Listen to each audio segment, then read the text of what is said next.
ان الحمد للہ نحمده ونستعینه ونستغفره ونعوذ باللہ من شرور انفسنا ومن سیئات اعمالنا من يهده اللہ فلا مضل له ومن يضلله فلا هادی له واشهد ان لا الہ الا اللہ وحدہ لا شریک له واشهد ان محمدا عبدہ ورسولہ اما بعد فان خیر الحدیث کتاب اللہ وخیر الہدی ہدی محمد صلی اللہ علیہ وسلم وشر الامور محدثاتها وکل محدثۃ بدعہ وکل بدعۃ ضلالہ وکل ضلالۃ فی النار. اعوذ باللہ السمیع العلیم من الشیطان الرجیم من ہمزہ ونفخہ ونفثہ. بسم اللہ الرحمن الرحیم. رب اشرح لی صدری ویسر لی امری واحلل عقدۃ من لسانی یفقہوا قولی. بسم اللہ الرحمن الرحیم. ان اللہ وملائکتہ یصلون علی النبی یا ایہا الذین آمنوا صلوا علیہ وسلموا تسلیما. اللہم صل علی محمد وعلی آل محمد کما صلیت علی ابراہیم وعلی آل ابراہیم انک حمید مجید. اللہم بارک علی محمد وعلی آل محمد کما بارکت علی ابراہیم وعلی آل ابراہیم انک حمید مجید. الحمدللہ آج 31 مئی 2014 کو ہفتے کے دن قرآن کلاس نمبر 132 میں ہم انشاءاللہ تعالی سورۃ الانفال کی آیات نمبر 67 سے لے کر 71 تک کے کانٹیکسٹ میں اپنی اسی گفتگو کو آگے لے کر چلیں گے جس پر ہم نے پچھلی دفعہ تقریباً 70 منٹ گفتگو کی تھی. اور ہماری وہ ایکسکلوسیو گفتگو ہماری ویب سائٹ اہل سنت پاک.com پر ہمارے یوٹیوب کے چینل انجینئر محمد علی مرزا اور tune.pk کے چینل انجینئر محمد علی مرزا کے تھرو اپلوڈ ہو چکی ہے، اور اس کا عنوان ہے مسئلہ نمبر 88A، عصمت انبیاء کرام علیہم السلام کے عقیدے سے متعلق شبہات کا تحقیقی جائزہ. اس میں میں نے سورۃ الانفال کی آیات نمبر 67 سے لے کر 71 تک کو بریف کیا، اور اس کے ساتھ ساتھ ان ڈیٹیل 2 علمی پوائنٹس ڈسکس کیے تھے. 2 ابھی باقی ہیں، انشاءاللہ وہ آج ڈسکس کریں گے. اور اس میں بھی بالخصوص صحیح بخاری اور صحیح مسلم کی متفق علیہ حدیث جو دنیا کی تمام احادیث کی کتابوں میں موجود ہے، حدیث متواترہ، حدیث شفاعت کہ امام کائنات سید الاولین والآخرین شفیع المذنبین رحمت للعالمین سیدنا و مولانا امام اعظم محمد رسول اللہ صلی اللہ علیہ وآلہ وسلم کو قیامت والے دن اللہ تعالیٰ کی طرف سے ایز اے اسپیشل پروٹوکول مقام شفاعت نصیب ہوگا. اس کے کانٹیکسٹ میں جو حدیث ہے انشاءاللہ اس کو آج ہم ڈیٹیل کے ساتھ ڈسکس کریں گے قرآن و سنت کی روشنی میں. اور پھر انشاءاللہ تعالیٰ ہماری یہ گفتگو قیامت تک کے لیے ایک ویڈیو بک کی فارم میں ایک علمی ایسٹ تیار ہو جائے گا عصمت انبیاء کرام علیہم السلام کے مشکل ٹاپک کے اوپر، جس پر لوگ گفتگو کرتے ہوئے گھبراتے ہیں. آج کی گفتگو سے ریلیٹڈ کراس ریفرنس کے طور پر قرآن پاک سے 15 مقامات سے آیات جو آنی ہیں ان کے لیے آپ کو ایک ریفرنس پیج مل چکا ہے جس پہ قرآن پاک کے 15 مقامات سے کراس ریفرنس کے طور پر مختلف آیات درج ہیں جو انشاءاللہ تعالیٰ ساتھ ساتھ آتی جائیں گی، تو میں ان کو بریف کرتا چلا جاؤں گا. بھائیو، آج جتنی بھی آیات آئیں گی ایک ریفرنس پیج بھی مل چکا، اس کے باوجود میں ان آیات کے مکمل ریفرنسز بتا دوں گا. اس کے علاوہ جو احادیث آئیں گی انشاءاللہ ان احادیث کے مکمل ریفرنسز بتاؤں گا. یہ حدیث صحیح بخاری سے ہے، یہ صحیح مسلم سے ہے، یا کسی اور کتاب سے. اور انشاءاللہ تعالیٰ ان احادیث کے نمبرز علماء حرمین بیروت اور دارالسلام کی انٹرنیشنل نمبرنگ کے مطابق، جس کے مطابق دنیا میں عربی سافٹ ویئر بنتے ہیں اور دنیا میں عربی کتب شائع ہوتی ہیں، وہ انشاءاللہ میں انٹرنیشنل نمبر بھی ساتھ ساتھ بتاتا جاؤں گا. اس کے باوجود اگر کسی کی کوئی کیوری ہو تو لیکچر کے اینڈ پہ مجھ سے سوال کر سکتا ہے. لیکچر کے دوران سوال کرنے سے گفتگو کا ڈیکورم ڈسٹرب ہوتا ہے، اس لیے کسی کو اجازت نہیں. بعد میں بھی اگر کسی کو کوئی کیوری ہو تو میرا ای میل ایڈریس ہے mirza_95@yahoo.com، جس پہ میں الحمدللہ روزانہ درجنوں اور بسا اوقات سینکڑوں ای میلز کے جواب فرقہ واریت کی لعنت سے بالا تر ہو کر دیتا ہوں. اس پر مجھ سے سوال کیا جا سکتا ہے. اب انشاءاللہ ہم آج کی گفتگو جس میں ہم نے 2 علمی پوائنٹس جو باقی بچ گئے تھے عصمت انبیاء کرام علیہم السلام سے ریلیٹڈ گفتگو پر، وہ انشاءاللہ ڈسکس کریں گے. علمی پوائنٹ نمبر 3، بھائیو جہاں تک نفسانی خواہشات کا تعلق ہے، یعنی نفس کی شرارتوں سے مغلوب ہو کر کسی گناہ کا ارتکاب کر لینا، تو انبیاء کرام علیہ السلام اس گناہ سے 100% محفوظ اور معصوم ہوتے ہیں، لیکن اللہ تعالی کی خصوصی پروٹیکشن کی وجہ سے جو اللہ تعالی کی طرف سے انہیں حاصل ہوتی ہے، کیونکہ چاہے کوئی پیغمبر ہو یا غیر پیغمبر، اس کے اندر اللہ تعالیٰ نے شر اور خیر دونوں مادے ودیت کیے ہیں، فَأَلْهَمَهَا فُجُورَهَا وَتَقْوَاهَا۔ انبیاء کرام علیہ السلام نے چونکہ امت کے لیے رول ماڈل بننا ہوتا ہے، آئیڈیل بننا ہوتا ہے، اس لیے پرٹیکولرلی ان کو اللہ تعالیٰ ان گناہوں سے محفوظ اور معصوم رکھتا ہے، وہ اللہ کے مخلص بندے ہوتے ہیں، چنے ہوئے بندے۔ اسی کانٹیکسٹ میں شیطان کی جو اللہ تعالیٰ کے ساتھ گفتگو قرآن پاک میں کم از کم 7 مقامات پہ آئی ہے،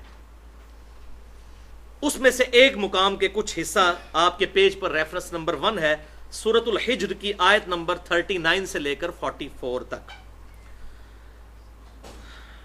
بسم اللہ الرحمن الرحیم۔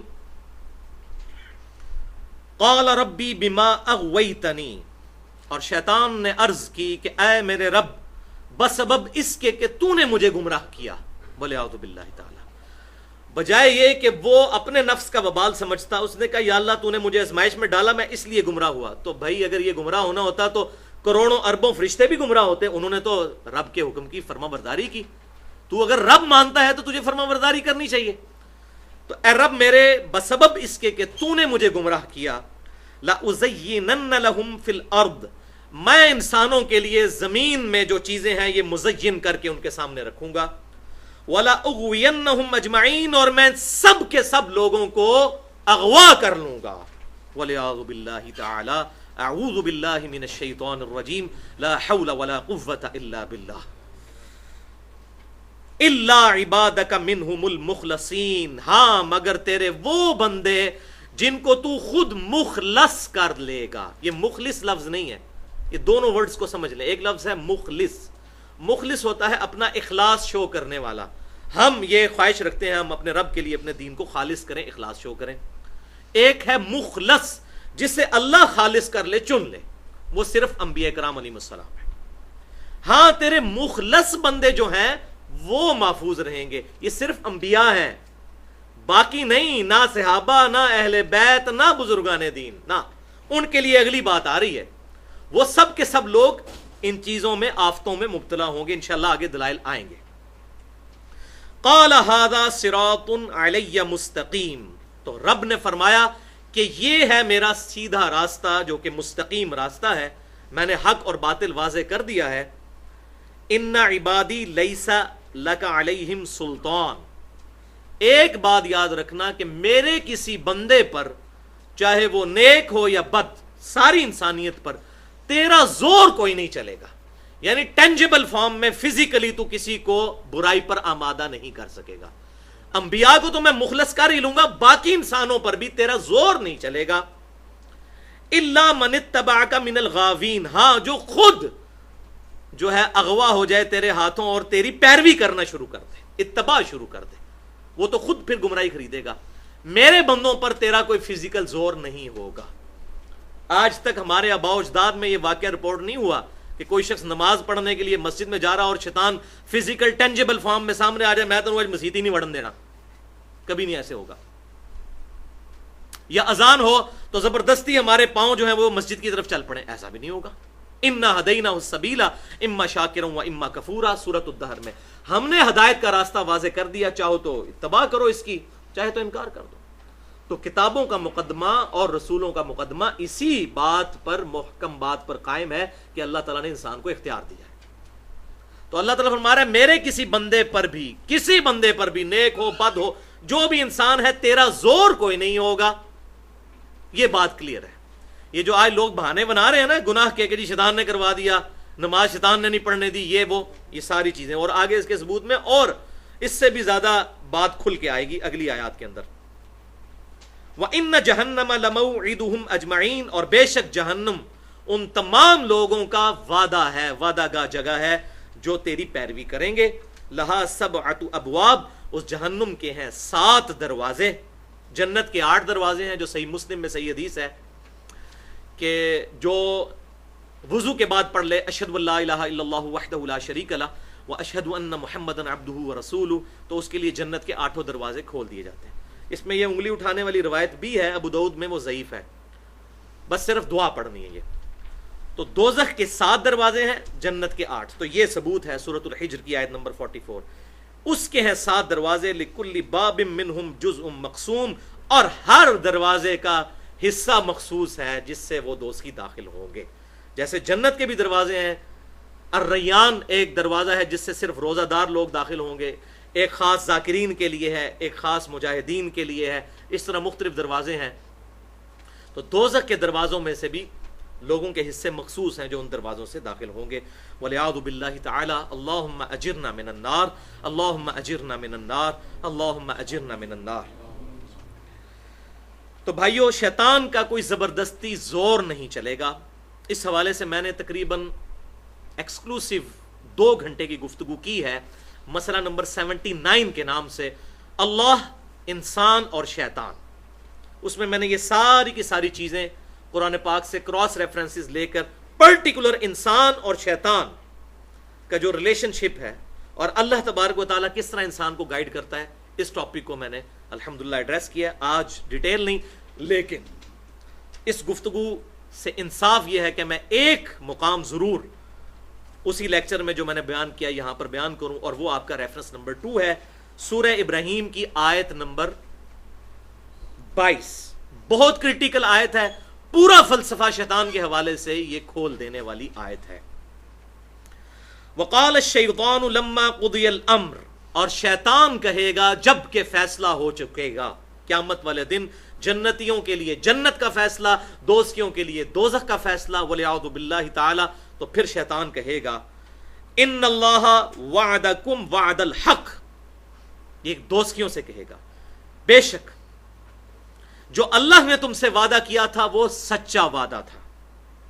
وَوَعَدْتُكُمْ فَأَخْلَفْتُكُمْ، اور جو میں تمہیں وعدہ کیا کرتا تھا، جو تمہیں میں امیدیں دلایا کرتا تھا، میں آج ان تمام چیزوں سے روگردانی کرتا ہوں، ان سے اختلاف کرتا ہوں، میں ان سے مکر جاتا ہوں. وہ کیا؟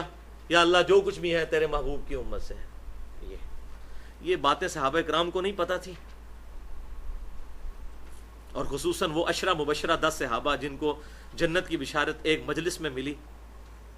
لیکن ان کا آپ ایٹیٹیوڈ دیکھیں. ہمیں کو گارنٹی مل جائے تو ہم تو دوبارہ شاید کوئی نیکی کا کام کرنے کے لیے بھی تیار نہ ہو. اسی لیے اللہ تعالیٰ نے اپنے ڈیوائن وزڈم سے انہی لوگوں کو گارنٹی دی جو بعد میں اس گارنٹی کو بنیاد بنا کے راہ راست سے بھٹکے نہیں ہیں. اللہ اکبر. وما کان لی علیکم من سلطان، اور اے انسان دوزخ میں جانے والے میرا تجھ پر کوئی زور نہیں تھا. اب دیکھ لیں اس سے اوپر والی بات سے جو اللہ نے کہا کہ انبیاء تو میں مخلص کروں گا، باقی بندوں پر بھی زور شیطان کا کوئی نہیں ہوگا، فزیکل ٹینجیبل. مجھے تجھ پر کوئی زور نہیں تھا، الا ان دعوتکم، سوائے اس کے کہ میں تجھے برائی کی طرف دعوت دیتا تھا. زور نہیں تھا. دعوت تو شیطان سے زیادہ تو لوگ نیکی کی طرف دعوت دینے والے ہیں.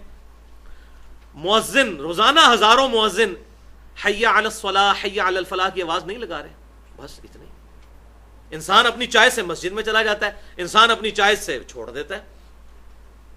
تو سوائے دعوت کے میرا اور کوئی کام نہیں تھا، زور نہیں تھا. دیکھیں شیطان بھی خود کہہ رہا ہے، جس شیطان پہ تکیہ کیا نا کہ شیطان نے کرایا، شیطان بھی مکر جائے گا جناب کہ جناب میرے تو کتنے پہ سٹتے ہو، میں تو کوئی نہیں کروایا، مجھے کیوں بلیم کر رہے ہیں، یہ تم نے خود کیا، میں نے صرف تمہیں دعوت دی. الا ان دعوتکم، سوائے اس کے کہ میں نے تمہیں دعوت دی، فاستجبتم لی، اور تم نے میری بات قبول کر لی. تم نے اللہ اور اس کے محبوب صلی اللہ علیہ وسلم کی دعوت حق نہیں سنی، تم نے میری بات قبول کر لی.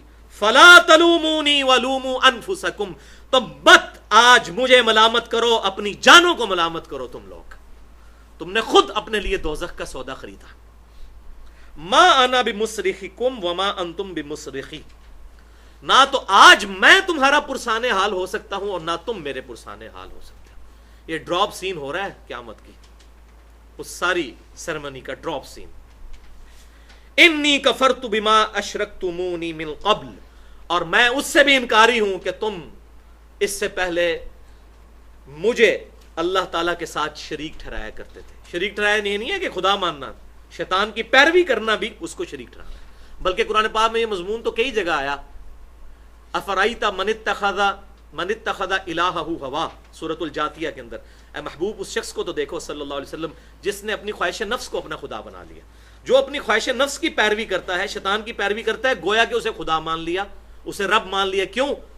رب کا حکم ماننا ہے. مسلم کون ہوتا ہے؟ To acquire peace by submitting your will to Allah. قیامت کے دن امن و سلامتی کا حصول اللہ کے حوالے اپنی رضا کرنے کے بعد.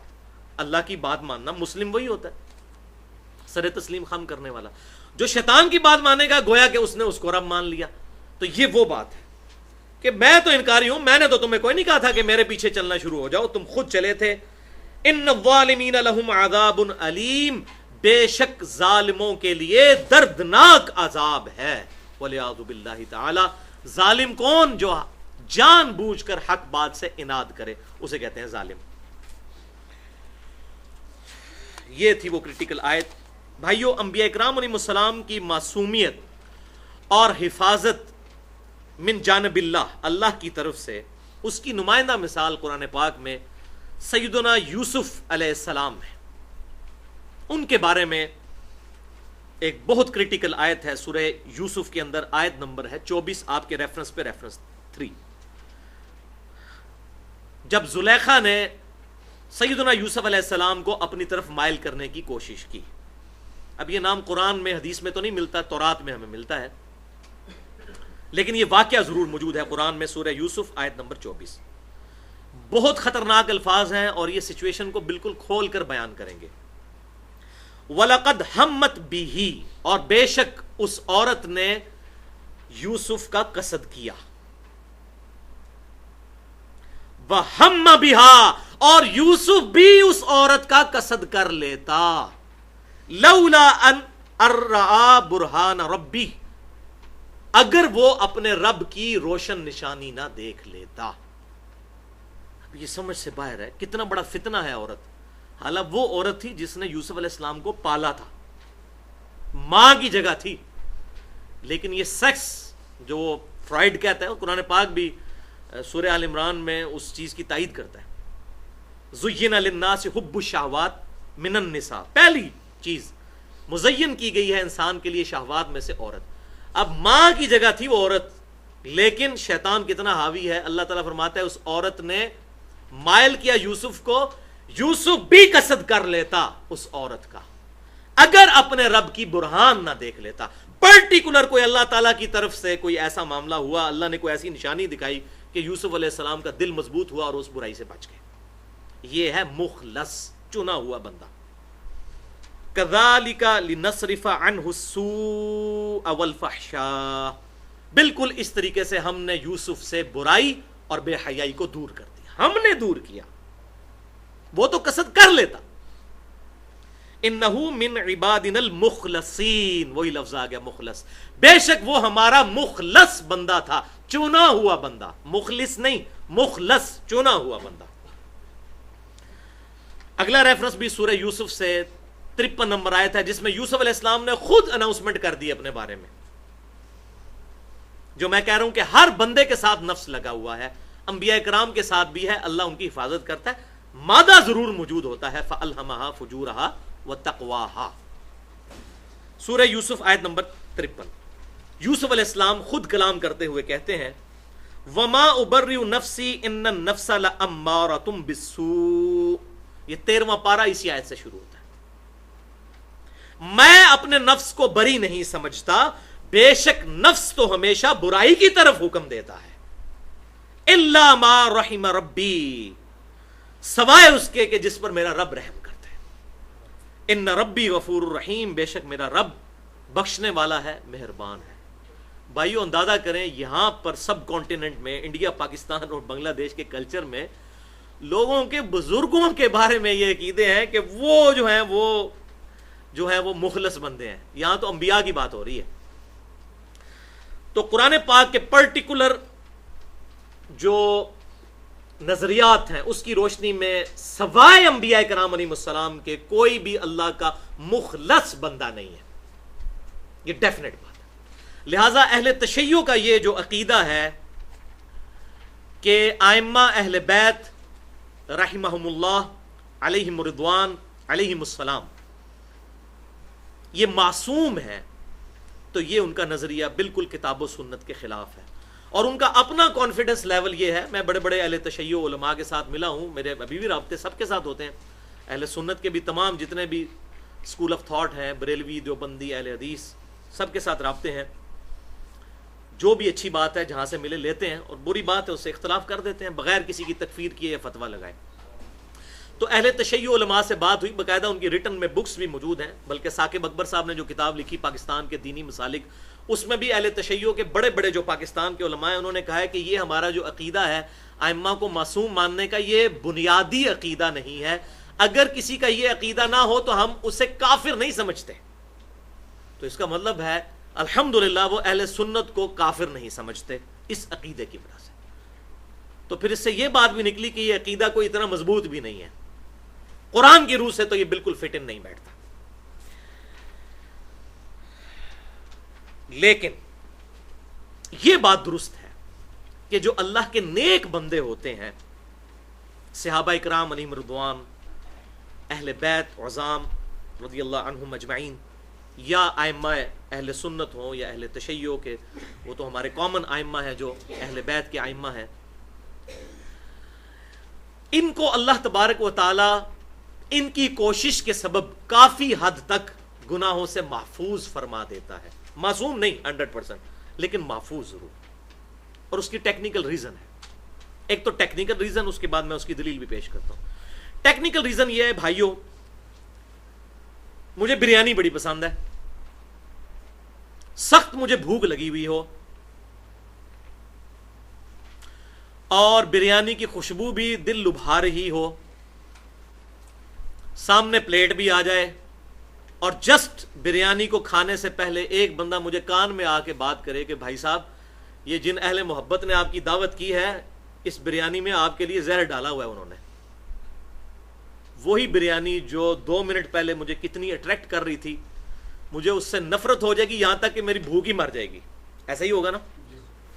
حالانکہ بریانی تو اسی فریم آف ریفرنس میں موجود ہے، اس کا ٹیسٹ بھی وہیں، اس کی خوشبو بھی وہیں، صرف ایک ذہنی فیصلے نے، ایک ذہنی شوق نے اس بریانی کو اس قابل کر دیا کہ مجھے سب سے زیادہ نفرت والی چیز اس وقت وہ نظر آ رہی ہوگی۔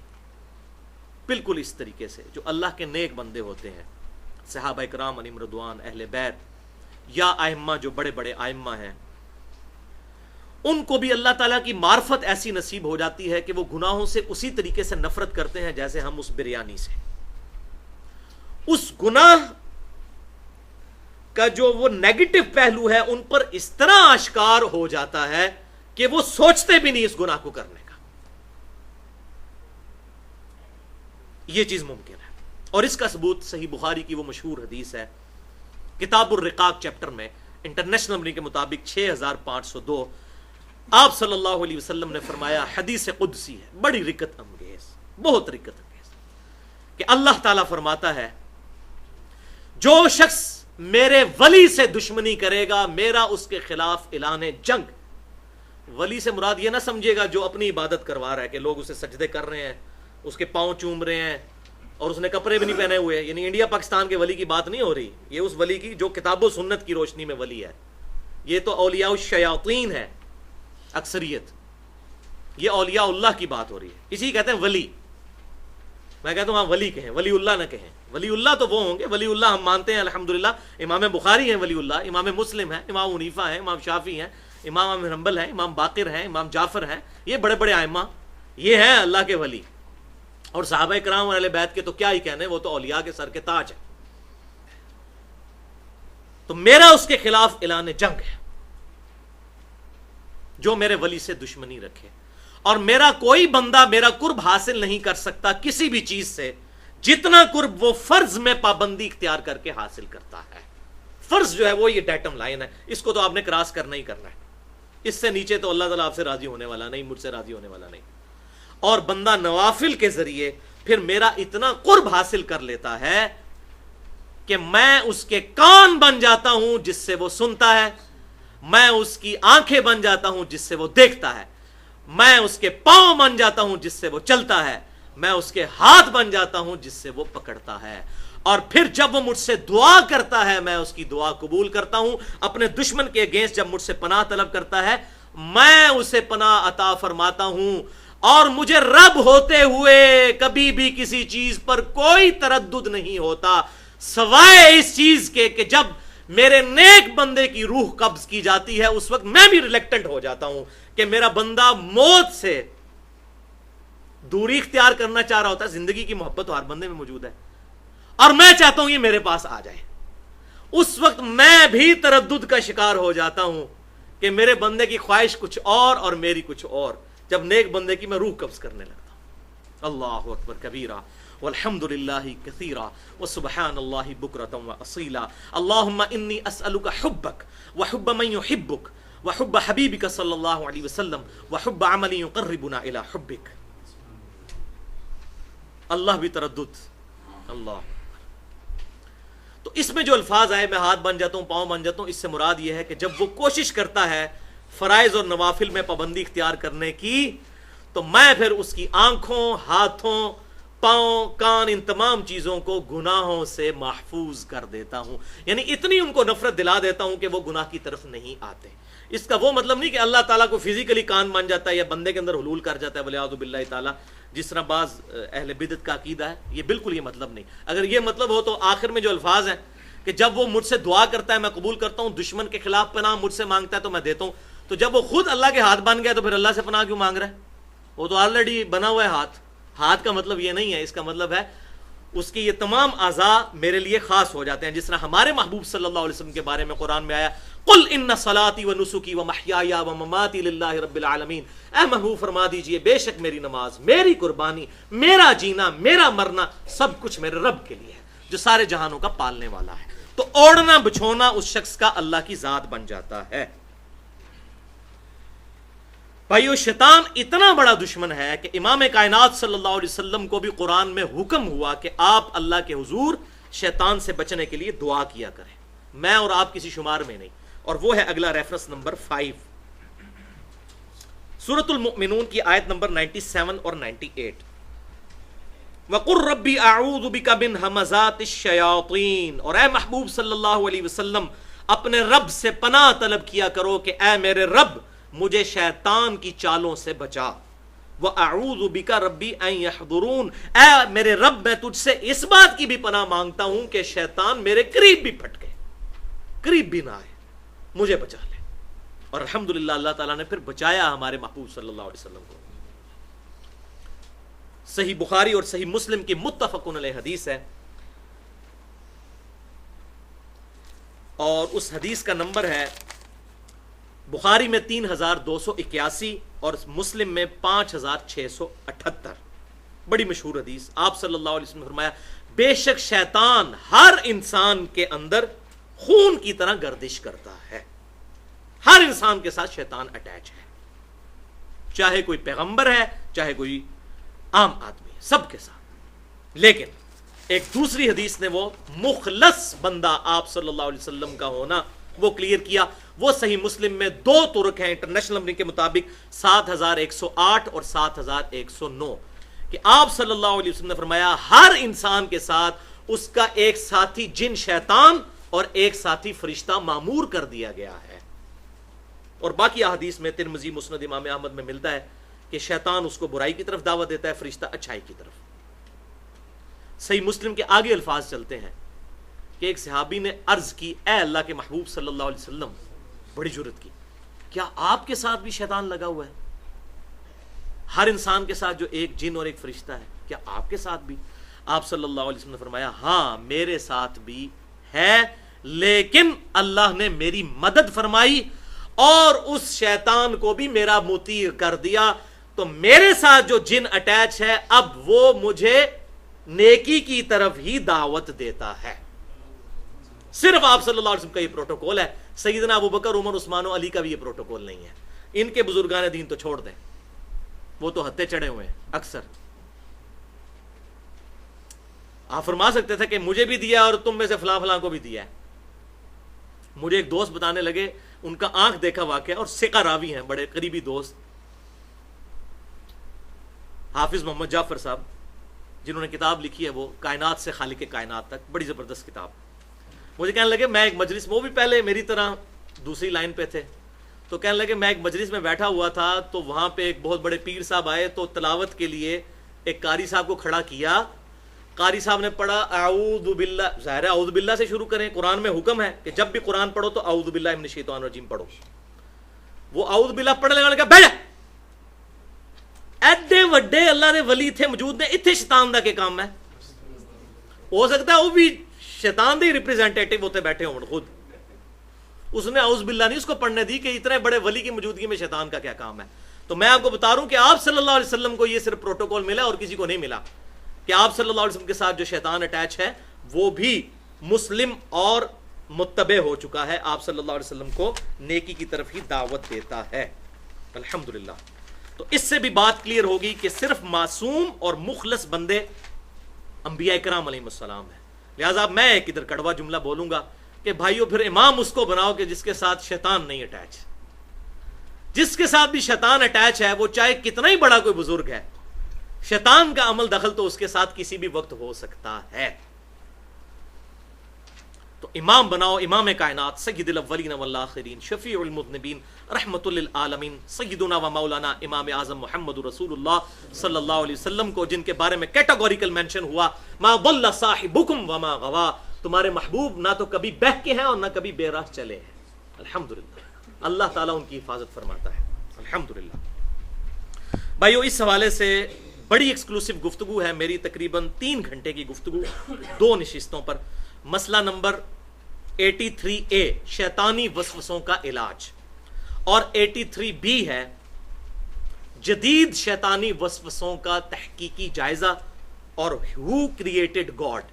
اس میں ایک لیڈنگ ایتھیسٹ اس دور کے جو آکسفورڈ یونیورسٹی کے پروفیسر ہیں, رچرڈ ڈاؤکنس, انہوں نے کتاب لکھی ہے دا گاڈ ڈیلوژن, یعنی خدا کا نظریہ جو ہے یہ ایک فرسودہ خیال ہے جو آباء و اجداد سے چلتا آ رہا ہے معاذ اللہ. وہ تقریباً 405 صفحات پر مشتمل کتاب ہے, اس کا میں نے انالیسس کیا ہے اس لیکچر میں. مسئلہ نمبر 83B میں ہو کریٹڈ گاڈ اور جدید جو شیطانی وسوسے ہیں ان کا تحقیقی جائزہ. تو الحمدللہ وہاں پر میں نے یہ چیزیں کھول کر بیان کی ہے. الحمدللہ ہماری یہ گفتگو علمی پوائنٹ نمبر 3 مکمل ہوا. اب آخری علمی پوائنٹ کی طرف آتے ہیں. علمی پوائنٹ نمبر 4 جو حدیث شفاء سے ریلیٹڈ ہے, ہمارے محبوب صلی اللہ علیہ وسلم کے بہت بڑے مرتبے سے ریلیٹڈ ہے. لہٰذا اپنے محبوب صلی اللہ علیہ وسلم پر پیار اور محبت سے ایک دفعہ درود شریف پڑھیں. اللہم صلی علی محمد وعلی آل محمد کما صلیت علی ابراہیم وعلی آل ابراہیم انک حمید مجید. اللہم بارک علی محمد وعلی آل محمد کما بارکت علی ابراہیم وعلی آل ابراہیم انک حمید مجید.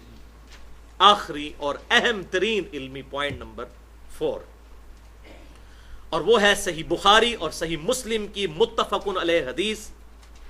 بخاری اور مسلم میں اس کے کئی طرق موجود ہیں جو دنیا کی تقریباً ہر حدیث کی کتاب میں موجود ہے.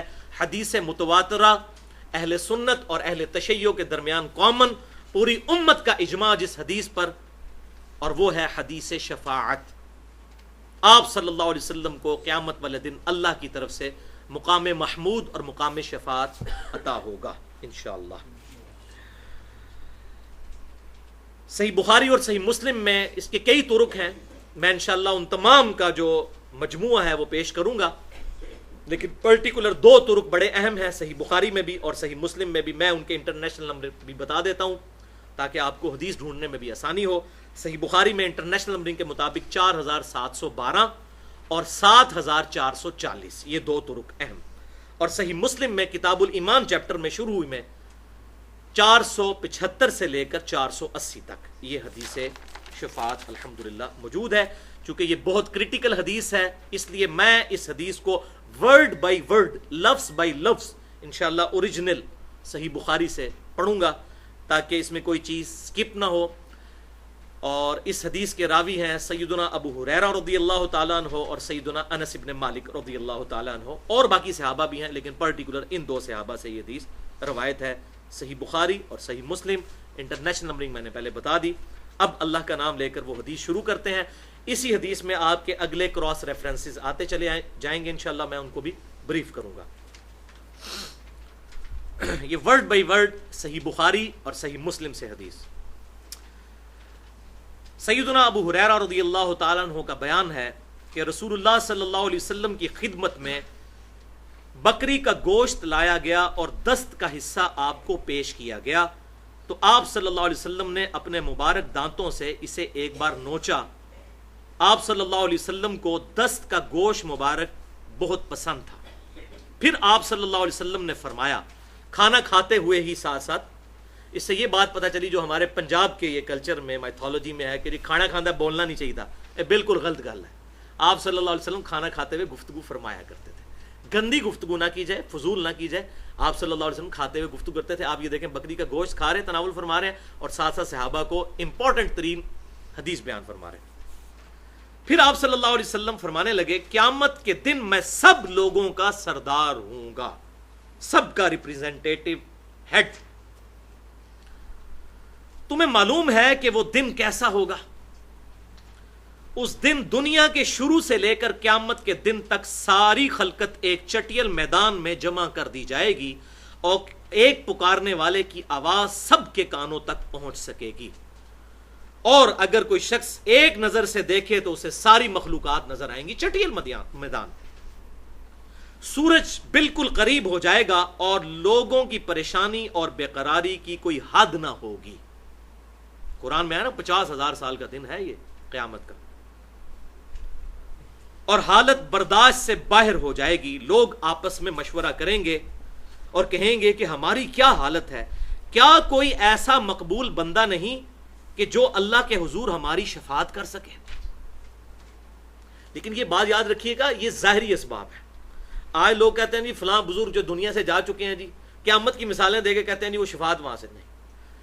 آپ صلی اللہ علیہ وسلم دنیا میں سامنے موجود ہوں، ہم اپنا ہر مسئلہ آپ کے پاس لے کے جائیں، لیکن اب ہماری آپ کے ساتھ کمیونیکیشن نہیں ہو سکتی۔ درود شریف ہمارا آپ صلی اللہ علیہ وسلم تک پہنچ رہا ہے، نماز میں بھی پڑھ رہے ہیں، السلام علیکہ ایھا النبی، بخاری اور مسلم کی حدیث ہے، جب تم پڑھو گے اللہ تعالیٰ تمہارا سلام میرے تک پہنچا دے گا، تمام نیک بندوں تک پہنچا دے گا۔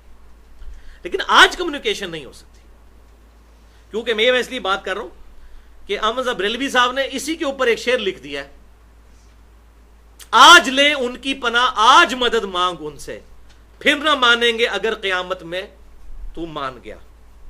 یعنی قیامت والے دن اگر حضور صلی اللہ علیہ وسلم سے شفاعت مانگے گا تو وہ قبول نہیں ہوگی، ادھر مانگنی شروع کر۔ تو اب انہوں نے خود ایک نظریہ امت میں انجیکٹ کر دیا، اور پھر اس کی بنیاد کے اوپر یہ معاملات کرنے شروع کر دیے۔ حالانکہ شفاعت کس سے مانگنی ہے؟ اللہ سے، وہ آگے آ بھی رہی ہے، اور اس کا طریقہ بھی اللہ کے محبوب صلی اللہ علیہ وسلم نے تعلیم فرما دیا۔ کیا کوئی ایسا مقبول بندہ نہیں جو اللہ کے حضور ہماری شفاعت کرے؟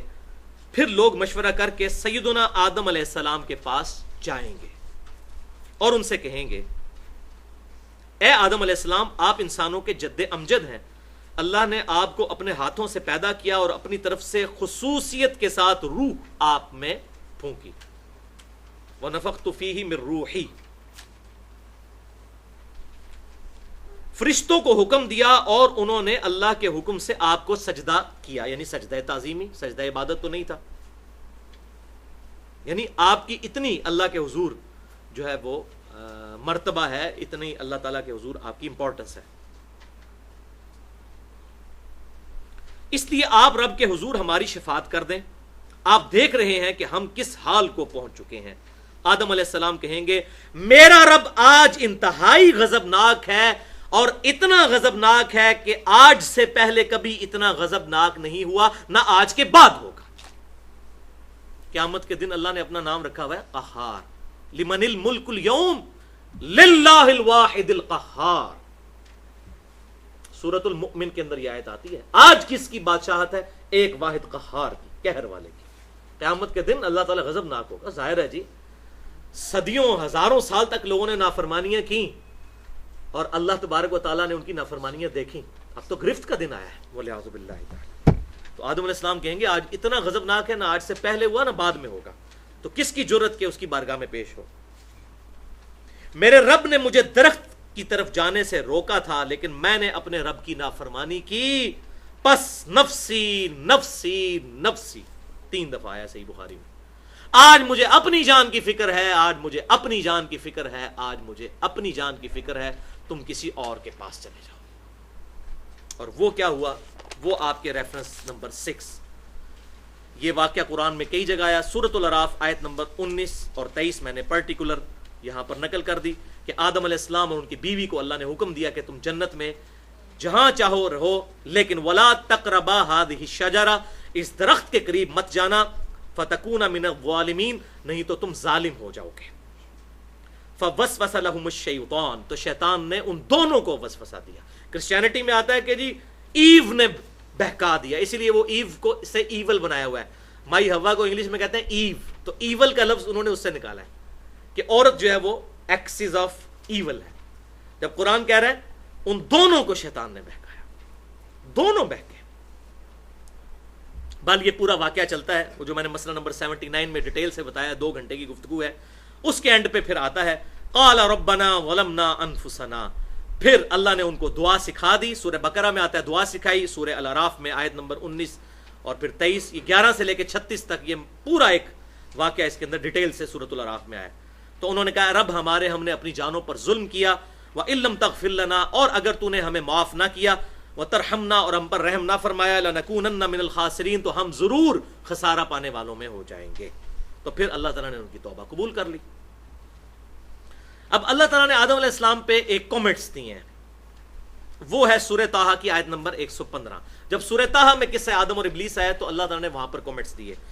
ریفرنس نمبر 7 آپ کے پاس، سورہ طٰہٰ آیت نمبر 115، وَلَقَدْ عَهِدْنَا إِلَىٰ آدَمَ مِنْ قَبْلُ، اور بے شک ہم نے آدم سے اس سے پہلے عہد لیا تھا کہ تم نے اس درخت کے پاس نہیں آنا، فَنَسِيَ، لیکن وہ بھول گئے، وَلَمْ نَجِدْ لَهُ عَزْمًا، اور ہم نے ان کو استقامت والا نہیں پایا، یعنی وہ استقامت نہ رکھ سکے اپنے اس وعدے پر، اپنے رب کے وعدے پر، ان کے اندر یہ ایک کمزوری موجود تھی۔ لہٰذا آدم علیہ السلام کی جو پرٹیکولر مثال ہے یہ باقی انبیاء سے مختلف ہے۔ یہاں پر واقعی اللہ تبارک و تعالیٰ نے ان کے بارے میں ایسے ورڈکس دیے ہیں کہ ان سے اس درجے میں جو ہے وہ لغزش اور خطا ہوئی کہ جو قابل گرفت تھی۔ لہٰذا آدم علیہ السلام کو ایز اے ایگزامپل انبیاء میں نہیں لینا چاہیے، کیونکہ اس وقت اللہ تعالیٰ نے ان کو انسان بنایا، بعد میں ان کو نبی بنا کر مبعوث کیا۔ ان کو باقی انبیاء کے ساتھ کمپیئر نہیں کرنا چاہیے، کیوں کہ وہ انسانیت کے لیے رول ماڈل بننے والے تھے، جس کا ذکر سورۃ الاعراف کی آیت نمبر 27 میں موجود ہے، جو میں نے پچھلی دفعہ بھی بیان کی تھی کہ اے اولاد آدم، دیکھنا شیطان تمہیں بہکا نہ دے جس طرح اس نے تمہارے ماں باپ کو بہکا کر جو ہے جنت سے نکال دیا تھا۔ انہوں نے رول ماڈل بننا تھا، لہٰذا ان کی مثال کے بارے میں کوئی ہمارے پاس جسٹیفیکیشن نہیں ہے کہ جو انہوں نے وہ غلطی کی کہ ہم ان کی طرف سے کوئی دفاع کر سکیں اس حوالے سے، سوائے اس کے کہ اللہ تبارک و تعالیٰ نے انہیں رول ماڈل بنانا تھا۔ اس وقت وہ انسان تھے، بعد میں اللہ تعالیٰ نے ان کو نبوت کے درجے پر سرفراز کیا، اس کے بعد کوئی بات رپورٹ نہیں ہوئی۔ اس سے زیادہ کوئی دفاع نہیں۔ باقی ڈیٹیل چاہیے تو مسئلہ نمبر 79 آپ سن سکتے ہیں، اللہ، انسان اور شیطان، 2 گھنٹے کی میری گفتگو اہل سنت پاک .com پر۔ تو پھر آدم علیہ السلام کہیں گے اب تم چلے جاؤ نوح کے پاس۔ آدم علیہ السلام گائیڈ کریں گے، جاؤ نوح کے پاس علیہ السلام۔ چنانچہ سب لوگ حضرت نوح علیہ السلام کی خدمت میں حاضر ہوں گے اور عرض کریں گے اے نوح، آپ سب سے پہلے پیغمبر ہیں جو اہل زمین کی طرف بھیجے گئے۔ یہ بھی دیکھ لیں، اس بات کا ثبوت ہے کہ پرٹیکولر جو انسانیت آباد تھی ان کی طرف جو پہلا پیغمبر بنا کے بھیجا گیا پوری اس تباہی کے بعد، وہ حضرت نوح علیہ السلام ہے۔ اسی لیے ان کو آدم ثانی کہا جاتا ہے۔ آدم علیہ السلام کی نسل پھر آگے ان سے چلی، اس سے پہلے ساری انسانیت طوفان نوح میں ہلاک ہو چکی تھی۔ اور اللہ نے قرآن میں یہ بھی ذکر ہے، عبدن شکورا، سورہ بنی اسرائیل میں اللہ نے آپ کو شکر گزار بندہ ڈکلیئر کیا ہے۔ آپ ہماری حالت نہیں دیکھ رہے، آپ رب کے حضور ہماری شفاعت کریں، دیکھیے ہم کس حالت کو پہنچ چکے ہیں۔ نوح علیہ السلام بھی کہیں گے کہ میرا رب آج اتنا غضبناک ہے کہ نہ آج سے پہلے کبھی اتنا غضبناک ہوا، نہ آج کے بعد کبھی غضبناک ہوگا۔ اس نے مجھے ایک دعا قبولیت کے لیے دی تھی، جو میں نے دنیا میں کر لی اپنی قوم کے خلاف. جو بخاری اور مسلم میں حدیث ہے, میں آگے بیان بھی کر دوں گا کہ ہر نبی کو اللہ تعالیٰ نے ایک مقبول دعا دی, اس نے اپنی اسی دنیا میں دعا کر لی. میں نے اپنی دعا چھپا کے رکھی ہے اپنی امت کے لیے. اس دعا کے ذریعے میں اپنے امتیوں کی قیامت والے دن شفاعت کروں گا, اور میری شفاعت سے میرے ہر امتی کو نفع پہنچے گا سوائے اس کے جس نے اللہ کے ساتھ شرک کیا ہوا. یہ آگے آئے گی بالکل اینڈ پہ حدیث, لیکن یہاں پر انصاف تھا کہ میں یہاں پر بیان کروں. یہ بات کون سی ہو رہی ہے کہ حضرت نوح علیہ السلام کہہ رہے ہیں کہ مجھے ایک دعا دی تھی میں نے دنیا میں کر لی, جو سورہ نوح کے اینڈ پہ آتی پارہ نمبر 29 میں. نوح علیہ السلام نے دعا کی کہ اے رب, میں نے ان کو دن کو بھی بلایا رات کو بھی بلایا, لیکن ان کی گمراہی میں اضافہ ہوا, اب ان کو زمین پر کوئی کافر نہ چھوڑ, سب کو ہلاک کر دے. تو دعا انہوں نے دنیا میں کر لی. ایک اور ترک جو بخاری کا ہے 7440, یہ تو چل رہا ہے بخاری اور مسلم کا متفق علیہ ترک. بخاری میں 4712, مسلم میں 480, یہ جتنا چل رہا ہے. لیکن ایک جز اس کا جو بخاری میں 7440 ہے, اس میں الفاظ ہیں کہ نوح علیہ السلام بھی اپنی ایک لغزش کو یاد کریں گے اور کہیں گے کہ مجھے ڈر ہے کہ میں نے دنیا میں اپنے بیٹے کے بارے میں اللہ تعالیٰ سے ایک سوال کر لیا تھا لا علمی کے طور پر. بیٹا کافر تھا, میں نے اس کے لیے بچت کی دعا کی, تو مجھے آج اپنی وہ غلطی یاد آ رہی ہے.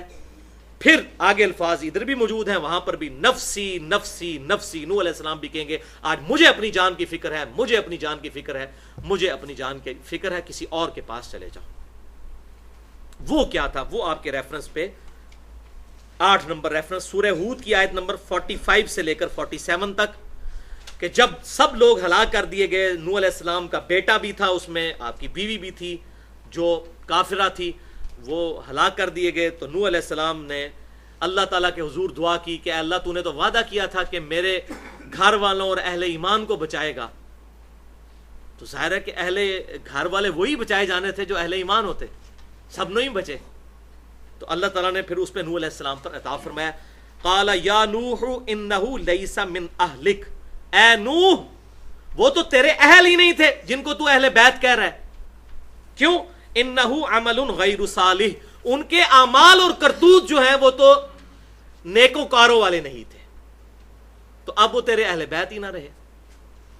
یہ آج کل بھی لوگ ہیں نا کچھ جعلی قسم کے جو وہ سید بنے ہوئے ہیں, چاہے اصلی بھی ہوں, لیکن کرتوت ان کے کیا ہیں, برے.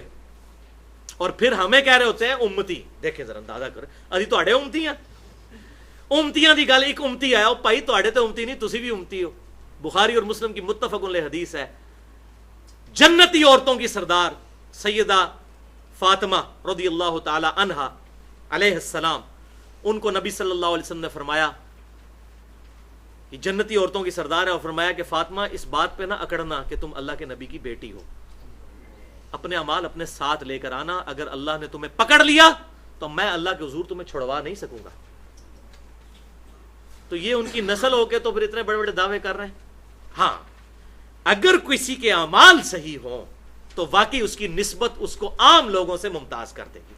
بنی اسرائیل کو اللہ تعالیٰ کہتا ہے انی فضلتکم علی العالمین, بنی اسرائیل کو ہم نے سارے جہان والوں پر فضیلت دی تھی. الحمدللہ اب بنو اسماعیل کو اللہ تعالیٰ نے, قریش کو, اہل بیت کو سارے جہان والوں پر فضیلت دی ہے, لیکن اس صورت میں جب ان کے اعمال بھی صحیح ہوں گے. ورنہ نوح علیہ السلام کا سگا بیٹا ہے اور اللہ تعالیٰ کہہ رہا ہے تیرا بیٹا ہی نہیں ہے, سگے بیٹے کو کہہ رہے بیٹا نہیں ہے. کیوں؟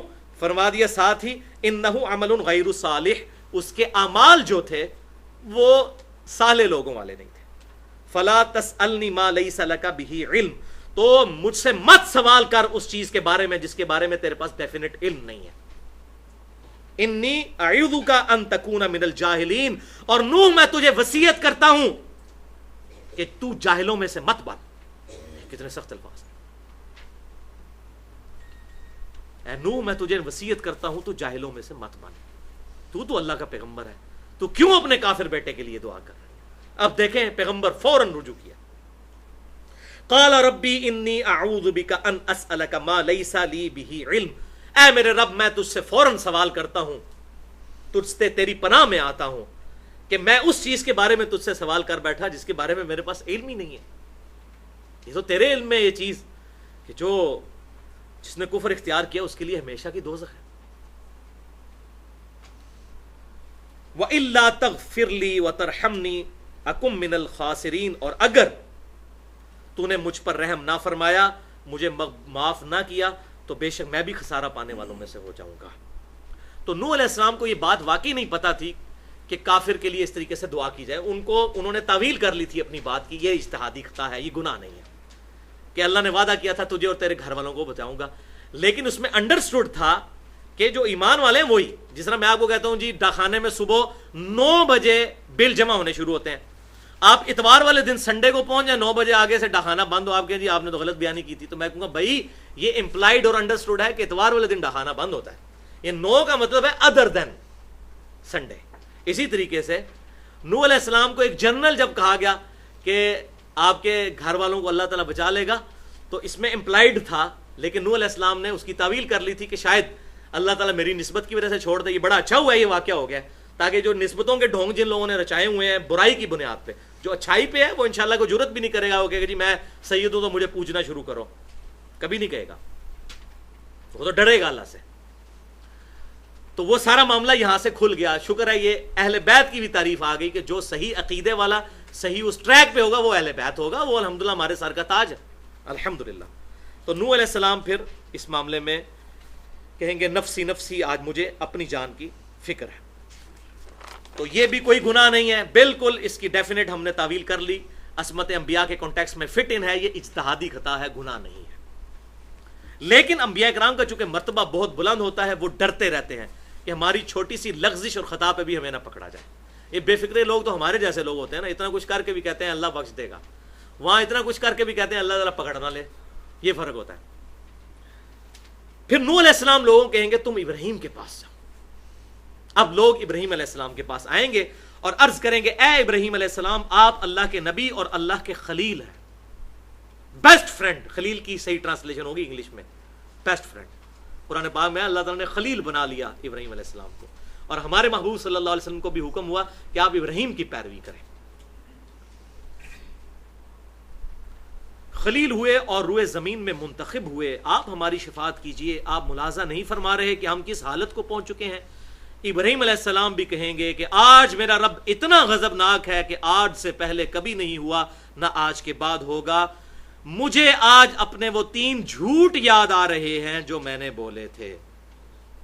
بولے اعوذ باللہ، نفسی نفسی نفسی، آج مجھے اپنی جان کی فکر ہے، آج مجھے اپنی جان کی فکر ہے، آج مجھے اپنی جان کی فکر ہے، تم کسی اور کے پاس چلے جاؤ۔ وہ 3 جھوٹ کیا تھے؟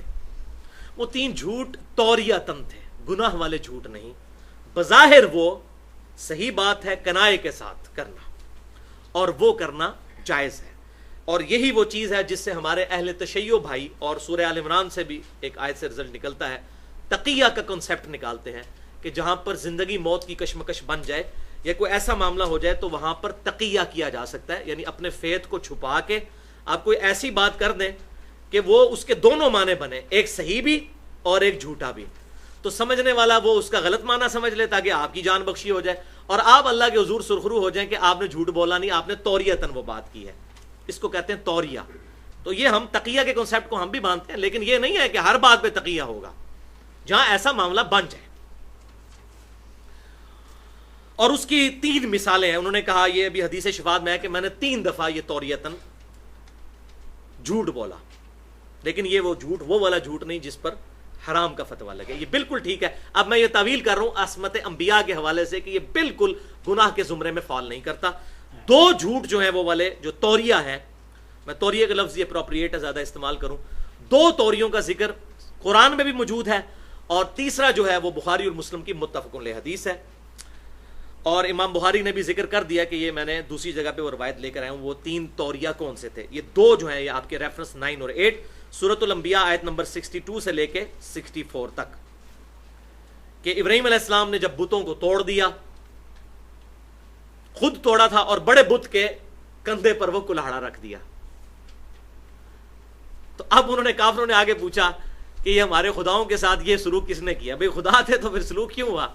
تو ابراہیم علیہ السلام نے بڑا پیارا جواب دیا جس کے 2 معنی بنتے تھے، اور وہ ہے آیت یہ، قال بل فعلہ کبیرہم ھذا، تو ابراہیم علیہ السلام نے کہا کہ ان کے بڑے نے اس کے ساتھ یہ کیا جو ان سے بڑا ہے طاقتور، اور یہ بتانے کی کوشش کی، ان کو یہ سمجھ آئی کہ باقی سارے بت جو ہیں وہ توڑے جا چکے تھے، بڑے بت کے کندھے پہ کلاڑا تھا، تو وہ یہ سمجھے کہ ابراہیم ہمیں یہ کہہ رہا ہے کہ اس بڑے بت نے توڑا ہے، اور وہ بیسیکلی یہ کہہ رہے تھے کہ میں جو ان سے زیادہ طاقتور ہوں، ان سے بھی بڑا ہوں، میں نے توڑا ہے۔ تو یہ سچی بات ہے، انہوں نے یہ نہیں کہا کہ اس بت نے توڑا، ان کے ان کے بڑے نے توڑا ہے۔ انہوں نے یہ سمجھا اس بڑے سے مراد یہ بڑا بت لے رہا ہے، جبکہ وہ کہہ رہے تھے میں بڑا ہوں، تو اگر میں ان سے بڑا ہوں تو تم ان کی پوجا کیوں کر رہے ہو؟ اس اللہ کی پوجا کرو جس نے مجھے پیدا کیا، تمہیں پیدا کیا۔ کبیرہم ھذا فاسألوہم ان کانوا ینطقون، تو ان ذرا بتوں سے پوچھ لو اگر یہ بولتے ہیں تو یہ تمہیں بتا دیں کس نے توڑا ہے۔ فرجعوا الی انفسہم فقالوا انکم انتم الظالمون، تو وہ وہاں سے اپنے جی میں چپکے سے اپنے دل میں کہنے لگے اسی نے کیتا ہے، یہ نہیں کیتا ہے، لیکن زبان سے نہیں کہہ رہے تھے شرمندگی، کیونکہ وہ انہوں نے اصول اور مبادی توڑ دیا ان کا کہ یہ تمہارے خدا نہیں ہے، تو وہ اپنے جی میں کہنے لگے یہی ہے ابراہیم، یہی اس کا ذکر کرتا تھا، ابراہیم نہیں کیا ہوگا، لیکن اس کے سامنے نہیں کہا ابراہیم علیہ السلام کے۔ اس کے بعد پھر وہ تنگ آ گئے تو ان کو جلانے کی کوشش کی، پھر اسی آیات میں سورۃ الانبیاء میں آتا ہے اللہ تعالیٰ نے آگ کو ان کے لیے ٹھنڈا کر دیا، الحمدللہ۔ یہ ایک دوسرا، وہ جب اپنے بتوں کے میلے پر جا رہے تھے تو ابراہیم علیہ السلام اس میلے میں شرکت نہیں کرنا چاہتے تھے، تو ابراہیم علیہ السلام نے ایک توریتاً بات کر دی، اور وہ کیا تھی کہ ابراہیم علیہ السلام نے ستاروں کی طرف دیکھا، وہ ستاروں میں بڑا یقین رکھتے تھے، ستاروں کی طرف دیکھا ایسے، اور ساتھ کہا، یہ سورہ الصافات آیت نمبر 89 سے لے کے 93 ریفرنس نمبر 10، فقال انی سقیم، تو کہا کہ میں تو بیمار ہوں۔ وہ یہ سمجھے کہ یہ ستاروں سے حساب لگا کے کہ یہ بیمار ہے، ابھی یہ ٹھیک نہیں ہے، اور دل میں یہ کہا میں بیمار ہوں، اس کا ایک معنی صدمہ بھی بنتا ہے کہ میں صدمے کی حالت میں ہوں کہ میری پوری قوم ہی مشرک ہے، ایک میں ہی ٹھیک ہوں، تو میری کیا حالت ہے، میں بیمار ہوں۔ اور اس سے یہ بھی مطلب بن سکتا ہے کہ تمہاری نظر میں گمراہ ہو چکا ہوں، میں بیمار ہوں روحانی طور پہ، اور اصل بات یہ ہے کہ تم سمجھ رہے ہو کہ میں روحانی طور پر بیمار ہوں، اصل میں تم شرک کے مرض کے اندر مبتلا ہو۔ تو دونوں طرف مطلب نکل، فَتَوَلَّوْا عَنْهُ مُدْبِرِينَ،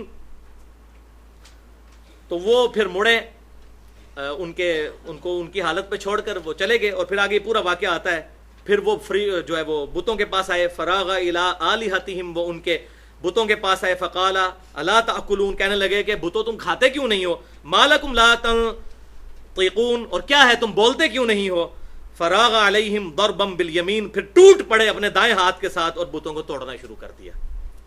تو وہ جو گئے ہوئے تھے میلے پہ، پیچھے ابراہیم علیہ السلام نے اپنا کام ڈال دیا۔ اب آپ اس کو جوڑے میں سورہ انبیاء کی پچھلی آیات کے ساتھ، وہ واپس آئے، ان کا یہ کس نے کیا، ان کا ان کے بڑے نے کیا ہے، اور توریتاً بات کی۔ یہ دو توریے ہو گئے، اور تیسرا توریے کا ذکر قرآن میں نہیں لیکن بخاری اور مسلم میں، انٹرنیشنل نمبر کے مطابق بخاری 3358، مسلم میں 5704 ہے، کہ جب ایک کافر بادشاہ کے حضور اس کے دربار میں ابراہیم علیہ السلام پیش ہوئے، تو حضرت سارہ جو حضور ان کی بیوی تھی سیدنا ابراہیم علیہ السلام کی، بڑی خوبصورت تھیں، تو وہ ان کی طرف اٹریکٹ ہوا، اور ابراہیم علیہ السلام کو یہ خدشہ ہوا کہ اگر میں نے اس کو یہ ڈکلیئر کیا کہ میں اس کا خاوند ہوں تو یہ اس عورت سے شادی کرنے کے لیے مجھے قتل کر دے گا۔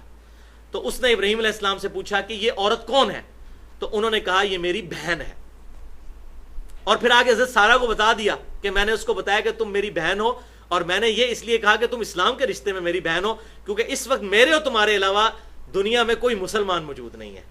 تو دیکھیں انہوں نے تعویل بھی کر لی۔ اس کو کیا سمجھ آیا کہ یہ حقیقی بہن ہے، تو وہ پھر ابراہیم علیہ السلام کے قتل کے درپے نہیں ہوا کہ ظاہر ہے اس کو کوئی ٹینشن نہیں ہوگی، اگر وہ خاوند ہے تو اس کو مار کے میں خود شادی کروں۔ تو ابراہیم علیہ السلام نے توریہ کیا، کہا یہ میری بہن ہے، اور دل میں نیت کی اسلامی بہن ہے، اسلام کے رشتے میں بہن ہے، وہ تو سارے ہی ہیں اسلام کے رشتے میں۔ اس کو یہ سمجھ آیا حقیقی بہن، تو یہ آپ نے توریتاً بات کی۔ بال پھر بھی اس نے کوشش کی تو اس کا ہاتھ شل ہو گیا، بخاری مسلم میں آتا ہے 3 دفعہ اس نے ہاتھ بڑھانے کی حضرت سارہ کی طرف کوشش کی، ہاتھ شل ہو گیا، اللہ تعالیٰ کی طرف سے ایسا معجزہ ظاہر ہوا، پھر وہ پیچھے ہٹ گیا کہ یہ عورت کوئی عام عورت نہیں۔ پھر حضرت ہاجر جو ہے، ہاجرہ لفظ نہیں ہاجر لفظ ہے، یہ انہوں نے لونڈی جو ہے ان کو گفٹ کی، جو بعد میں حضرت سارہ نے ابراہیم علیہ السلام کو گفٹ کی، پھر وہ دوسری ان کی بیوی بنی، اور انہی سے حضرت اسماعیل علیہ السلام، اور انہی کی نسل میں پھر بنو اسماعیل میں سے امام کائنات صلی اللہ علیہ وسلم کی پیدائش ہوئی۔ تو یہ ہے پوری وہ سٹوری جو بخاری اور مسلم میں نے حوالہ دے دیا۔ اب ابراہیم علیہ السلام کہیں گے تم اس طرح کرو، موسیٰ کے پاس چلے جاؤ، پھر لوگ موسیٰ علیہ السلام کے پاس آئیں گے اور کہیں گے آپ اللہ کے رسول ہیں، اللہ نے آپ کو اپنی طرف سے رسالت اور اپنے خصوصی کلام کے ذریعے فضیلت دی. اس دنیا میں اللہ تعالیٰ نے سوائے موسیٰ علیہ السلام کے کسی سے ڈائریکٹ کلام نہیں کیا، کسی پیغمبر سے. وَكَلَّمَ اللَّهُ مُوسَىٰ تَكْلِيمًا، اللہ تعالیٰ نے ایسا کلام کیا جو کلام کرنے کا حق ہے کوہ طور پہ، اور کسی پیغمبر کے ساتھ. تو اس فضیلت کی طرف یہ دیکھیں، ہر نبی کو ایک جزوی فضیلت حاصل ہے، ہمارے نبی کے اوپر بھی حاصل ہے، لیکن اوورال فضیلت ہمارے محبوب صلی اللہ علیہ وسلم کی ہے. تِلْكَ الرُّسُلُ فَضَّلْنَا بَعْضَهُمْ عَلَىٰ بَعْضٍ. لیکن اس فضیلت کی بنیاد کے اوپر کسی دوسرے رسول کی توہین اور تحقیر نہیں کر سکتے، یہ بات یاد رکھنی ہے.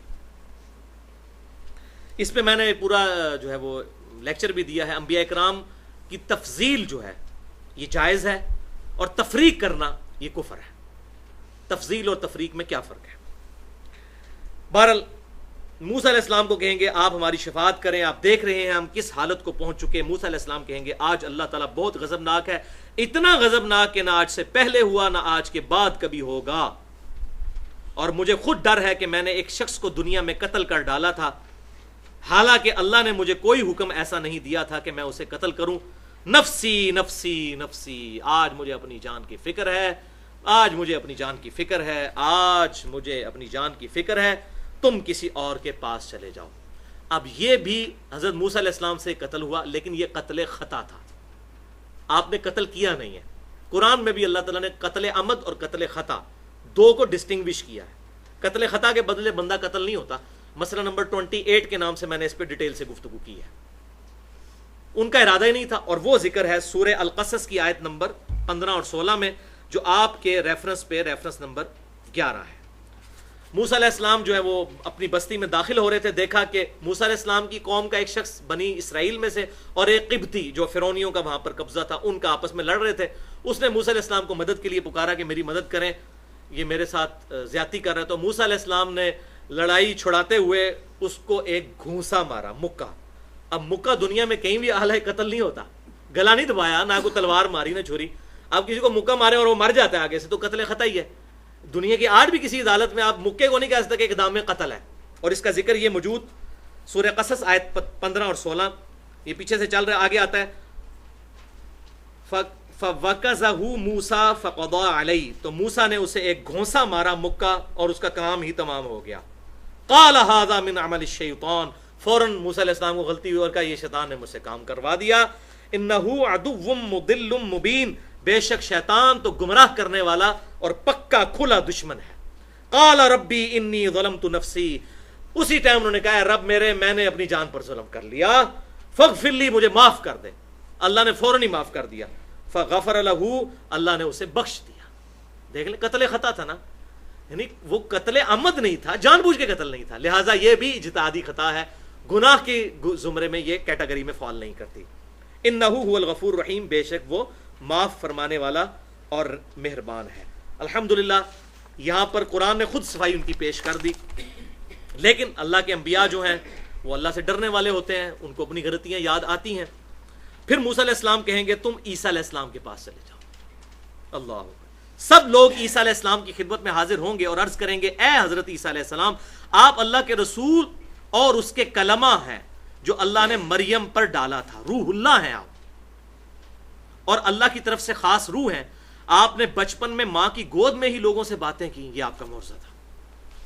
جو سورہ مریم میں آتا ہے کہ سیدہ مریم پر جب بہتان لگا تو انہوں نے بچے کی طرف اشارہ کیا، تو عیسیٰ علیہ السلام نے پھر ماں کی گود میں بول اٹھے، میں اللہ کا پیغمبر ہوں، میں اللہ کا بندہ ہوں، مجھے اللہ نے کتاب دی ہے، مجھے اللہ نے مبارک بنایا ہے اور اپنی ماں کا فرما بردار بنایا ہے. سلام اس دن پر جس دن میں پیدا ہوا، سلام اس دن پر جس دن میں مروں گا اور جس دن دوبارہ اٹھایا جاؤں گا. اور الحمدللہ یہ آیت آج کئی کرسچنز کے مسلمان ہونے کا سبب بھی بن رہی ہے، کیونکہ کرسچینٹی کے اندر کہیں کوئی یہ بات موجود نہیں ہے کہ حضرت مریم نے اپنے اوپر لگائی گئی ایلیگیشن کو دور کیسے کیا تھا. قرآن بتاتا ہے، جو نیو ٹیسٹمنٹ میں گاسپل آف جان کے اندر باب نمبر 15 سے لے کر 17 تک بلکہ 19 تک موجود ہے مختلف آیات. ان میں ایک یہ بھی ہے کہ میں دنیا سے جا رہا ہوں، میرا جانا تمہارے لیے رحمت ہے. عیسیٰ علیہ السلام کا خطبہ ہے، جب میں جاؤں گا تو وہ پاکیزہ ہستی دنیا میں آئے گی جو دنیا میں میرا نام روشن کرے گی. اور آج سوائے مسلمانوں کے اس فیس آف ارتھ پہ کوئی اور ریلیجن نہیں جو جیزس کرائسٹ میں بلیو رکھتا ہو. یہودی تو ان کو معاذ اللہ ولد الحرام اور ولد الزنا کہتے ہیں. الحمدللہ مسلمان عیسیٰ علیہ السلام کو وجیہن فی الدنیا والآخرہ مانتے ہیں، قرآن میں آیا. تو عیسیٰ علیہ السلام کا اتنے بڑے بڑے معجزات، آپ ہماری شفاعت کیجئے. آپ ملاحظہ فرما سکتے ہیں ہماری کیا حالت ہے. عیسیٰ علیہ السلام کہیں گے آج میرا رب اس درجہ غضبناک ہے کہ نہ آج سے پہلے ہوا نہ آج کے بعد کبھی ہوگا. دیکھ لیں وہی الفاظ ہیں.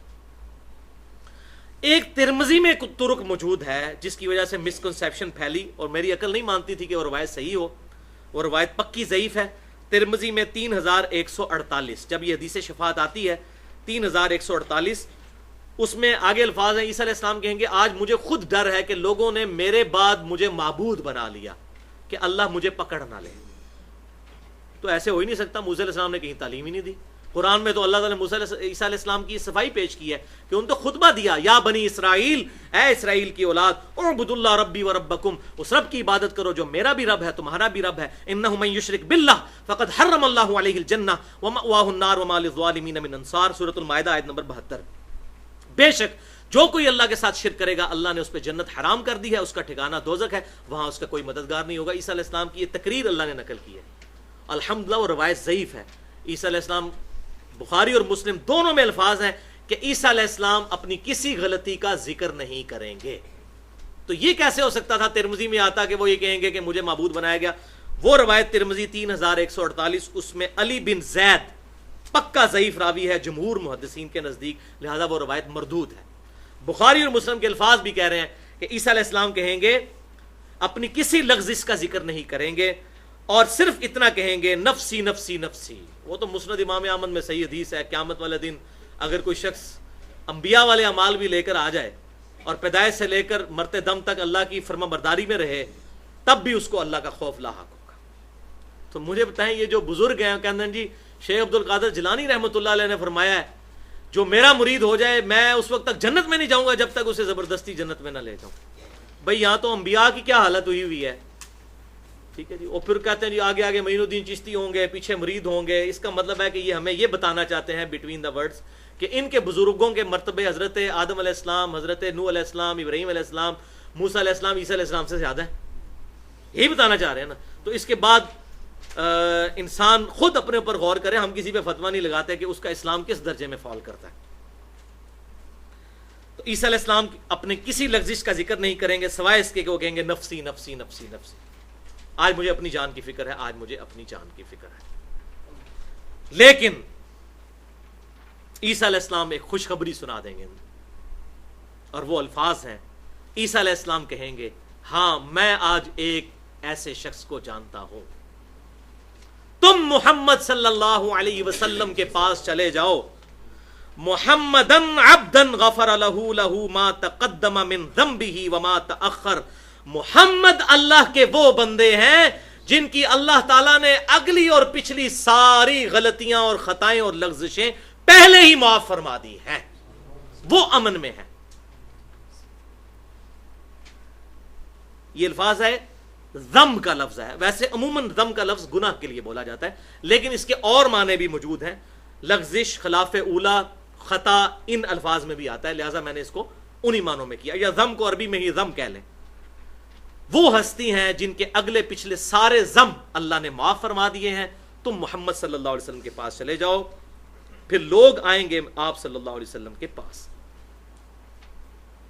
اور یہ آپ صلی اللہ علیہ وسلم کو جو بشارت دی گئی کہ آپ کی اگلی پچھلی ساری خطائیں معاف ہیں. اس کا ذکر قرآن میں سورۃ الفتح کی آیت نمبر 2 میں موجود ہے.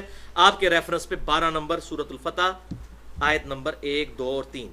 انا فتحنا لک فتحا مبینا. اے محبوب صلی اللہ علیہ وسلم بے شک ہم نے آپ کو کھلی فتح عطا فرما دی صلح حدیبیہ کی شکل میں.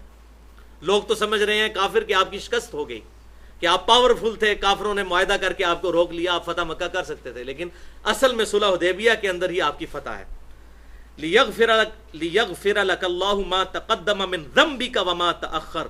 تاکہ اللہ تعالیٰ آپ کی اگلی اور پچھلے سارے ذنب، لغزشیں، خطائیں معاف فرما دے. وَيُتِمَّ نِعْمَتَهُ اور اپنی نعمت آپ پر تمام کر دے، علیک آپ پر، وَيَهْدِيَكَ صِرَاطًا مُسْتَقِيمًا اور آپ کو بالکل آپ کی اس دعوت کو سیدھے راستے کے اوپر ڈال دے. یعنی اب تیر کی طرح آپ کی دعوت ہدف تک پہنچے گی. اب کافر آپ پر غلبہ نہیں پائیں گے. اور وہی ہوا صلح حدیبیہ 6 ہجری میں ہوئی, 7 ہجری میں غزوہ خیبر, اور 8 ہجری میں فتح مکہ, 9 ہجری میں غزوہ تبوک, اور اس کے بعد انٹرنیشنل لیول پہ مسلمانوں کی دھاک بیٹھ گئی. وَيَنْصُرَكَ اللَّهُ نَصْرًا عَزِيزًا, اور اللہ تعالیٰ نے آپ صلی اللہ علیہ وسلم کو غالب فتح الحمدللہ عطا فرما دی ہے. تو یہاں پر یہ آپ صلی اللہ علیہ وسلم کی بشارت موجود ہے کہ آپ صلی اللہ علیہ وسلم کے اگلے پچھلے سارے ذنب, اجتہادی خطائیں اور لغزشیں اللہ نے معاف فرما دی ہیں. گناہ کا لفظ ہم نہیں بولتے. لغزشیں میں نے پچھلی دفعہ بڑی ڈیٹیل سے مسئلہ نمبر 88A میں بتائی تھیں. مثلا سورہ آل عمران کے کانٹیکسٹ میں نے بتایا تھا کہ آپ صلی اللہ علیہ وسلم کی مبارک زبان سے کافروں کے لیے بددعا نکل گئی تھی کہ اللہ ایسی قوم کو کیسے ہدایت دے گا جنہوں نے اپنے نبی کا چہرہ خون سے رنگ دیا. تو اللہ تعالیٰ نے آیت نازل کی کہ اے نبی آپ کو کوئی اختیار نہیں, اللہ چاہے تو ان کو معاف بھی کر سکتا ہے. اور اسی خالد بن ولید کو اللہ تعالیٰ نے ایمان کی دولت نصیب کی, جس کی وجہ سے آپ صلی اللہ علیہ وسلم کے 4 دان مبارک شہید ہوئے, اور مبارک زبان سے سیف اللہ کا لقب بھی دلوایا. اسی طریقے سے سورہ توبہ کے کانٹیکسٹ میں نبی صلی اللہ علیہ وسلم نے منافقین کو رخصت دے دی تھی جہاد میں جانے کی. تو اللہ تعالیٰ نے فرمایا نبی اللہ آپ کو معاف کرے, آپ نے کیوں ایسا کیا. یعنی آپ کی فیس ریڈنگ سے نظر آ رہا تھا, آپ ان کو دیکھ رہے تھے کہ یہ بہانے کر رہے ہیں, آپ کو ان کے بہانے قبول نہیں کرنے چاہیے تھے. اسی طریقے سے عبداللہ ابن ام مکتوم کے حوالے سے سورہ عبس کے حوالے سے میں نے جو ہے وہ بیان کیا تھا. پھر سورۃ الانفال کے حوالے سے جو غزوہ بدر کے قیدیوں والا مسئلہ ہوا, آیت نمبر 67 سے 71 تک, یہ تمام چیزیں میں نے ذکر کی تھی. کوئی بھی گناہ کے زمرے میں نہیں ہے, اجتہادی خطا اور لغزش. اس حوالے سے میں پچھلی دفعہ گفتگو کر چکا. لہٰذا یہاں پر یہ بھی بات سمجھ لیں کہ جب کوئی ٹیم غلط پرفارمنس دیتی ہے تو ٹیم لیڈر کے اوپر آتی ہے یہ بات. جیسے ابھی ہماری کرکٹ ٹیم حالتی ہے تو کیپٹن کے اوپر بات ہوتی ہے, چاہے اس کی پرفارمنس ٹھیک بھی ہو. تو بیسیکلی صحابہ اکرام سے بھی اس پوری دعوت و تبلیغ کی جد و جہد جو آپ صلی اللہ علیہ وسلم کی ریولوشن تھی, اس دوران جو غلطیاں ہوئیں تو بیسیکلی وہ کیپٹن کے کھاتے میں پڑتی ہیں. تو ان میں وہ غلطیاں بھی شامل ہیں جو صحابہ اکرام سے کوئی غلطیاں ہوئیں. تو اللہ تعالیٰ نے آپ صلی اللہ علیہ وسلم کو فرما دیا اوورال کہ اللہ تعالیٰ نے یہ تمام لغزشیں معاف کر دی ہیں, اب تمہاری دعوت بالکل تیر کی طرح سیدھی ہدف پر پہنچے گی اور فتح مکہ انشاءاللہ ہو جائے گا. تو صلح حدیبیہ is the compensation of all the mistakes of صحابہ کرام رضی اللہ عنہم. اللہ تعالیٰ نے ان کو کمپنسیٹ کر دیا اس کے ذریعے. اب یہاں پر میں ذکر کروں, ایک تو مجھے شعر اب یاد آ گیا احمد بریلوی صاحب کے چھوٹے بھائی حسن رضا خان صاحب کا, کہیں گے اور نبی اذهبوا الی غیری, میرے حضور کے لبوں پر انا لہا ہوگا. یعنی اور انبیاء کہیں گے کسی اور کے پاس جاؤ, اور ہمارے محبوب صلی اللہ علیہ وسلم قیامت کے دن کہیں گے ہاں آج میں ہی ہوں شفاعت کرنے والا. اور وہ ابھی یہ لوگ پہنچ چکے ہیں, ڈراپ سین اس کا آنے والا ہے انشاءاللہ, وہ آگے میں بیان کرتا ہوں.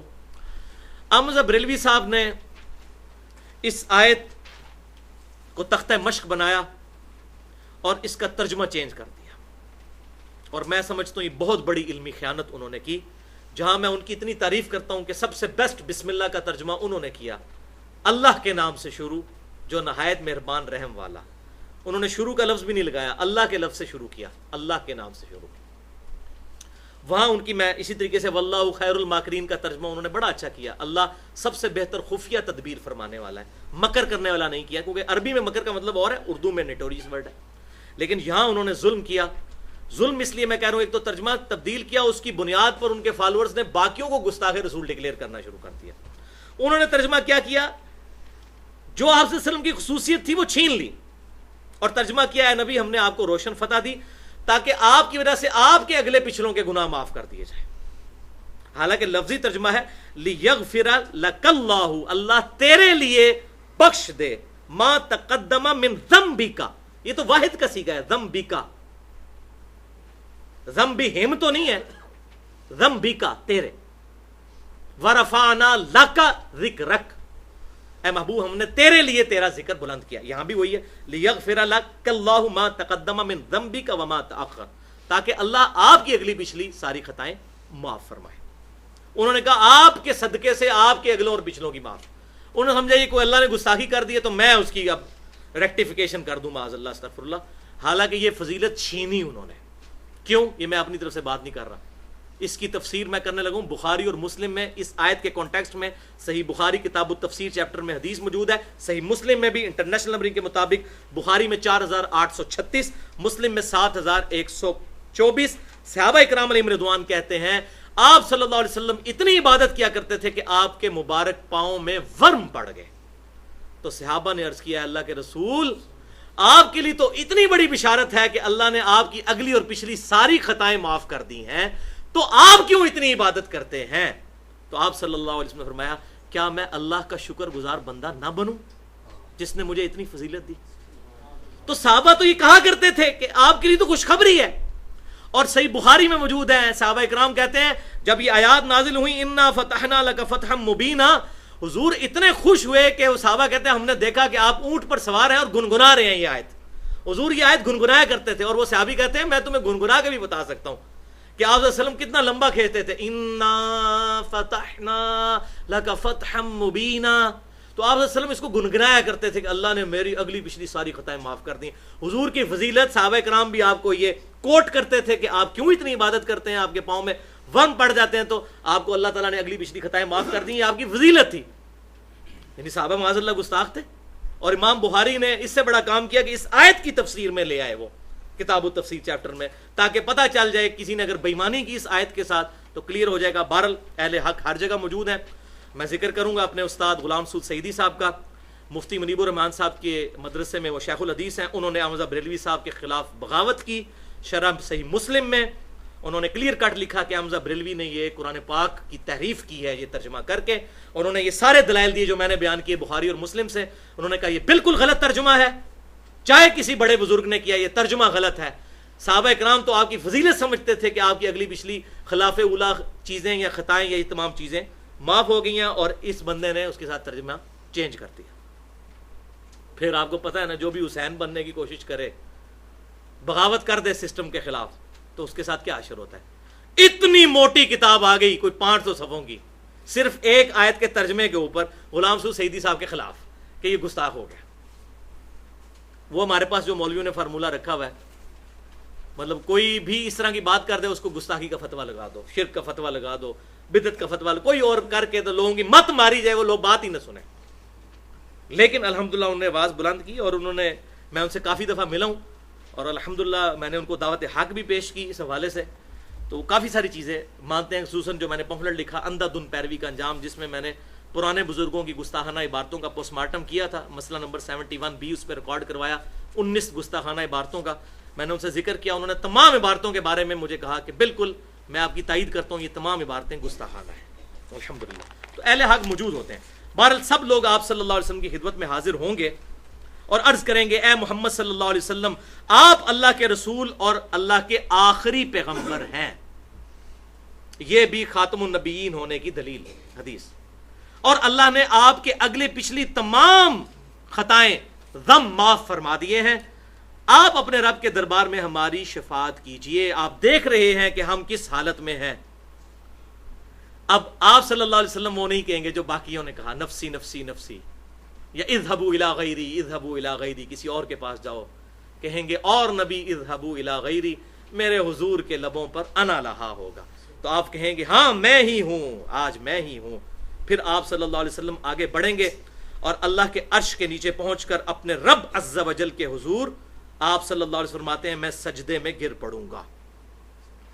پھر اللہ تعالیٰ مجھ پر اپنی حمد اور ثنا کے دروازے کھول دے گا اور مجھے ایسی حمد سکھائے گا جو الفاظ آج مجھے معلوم نہیں.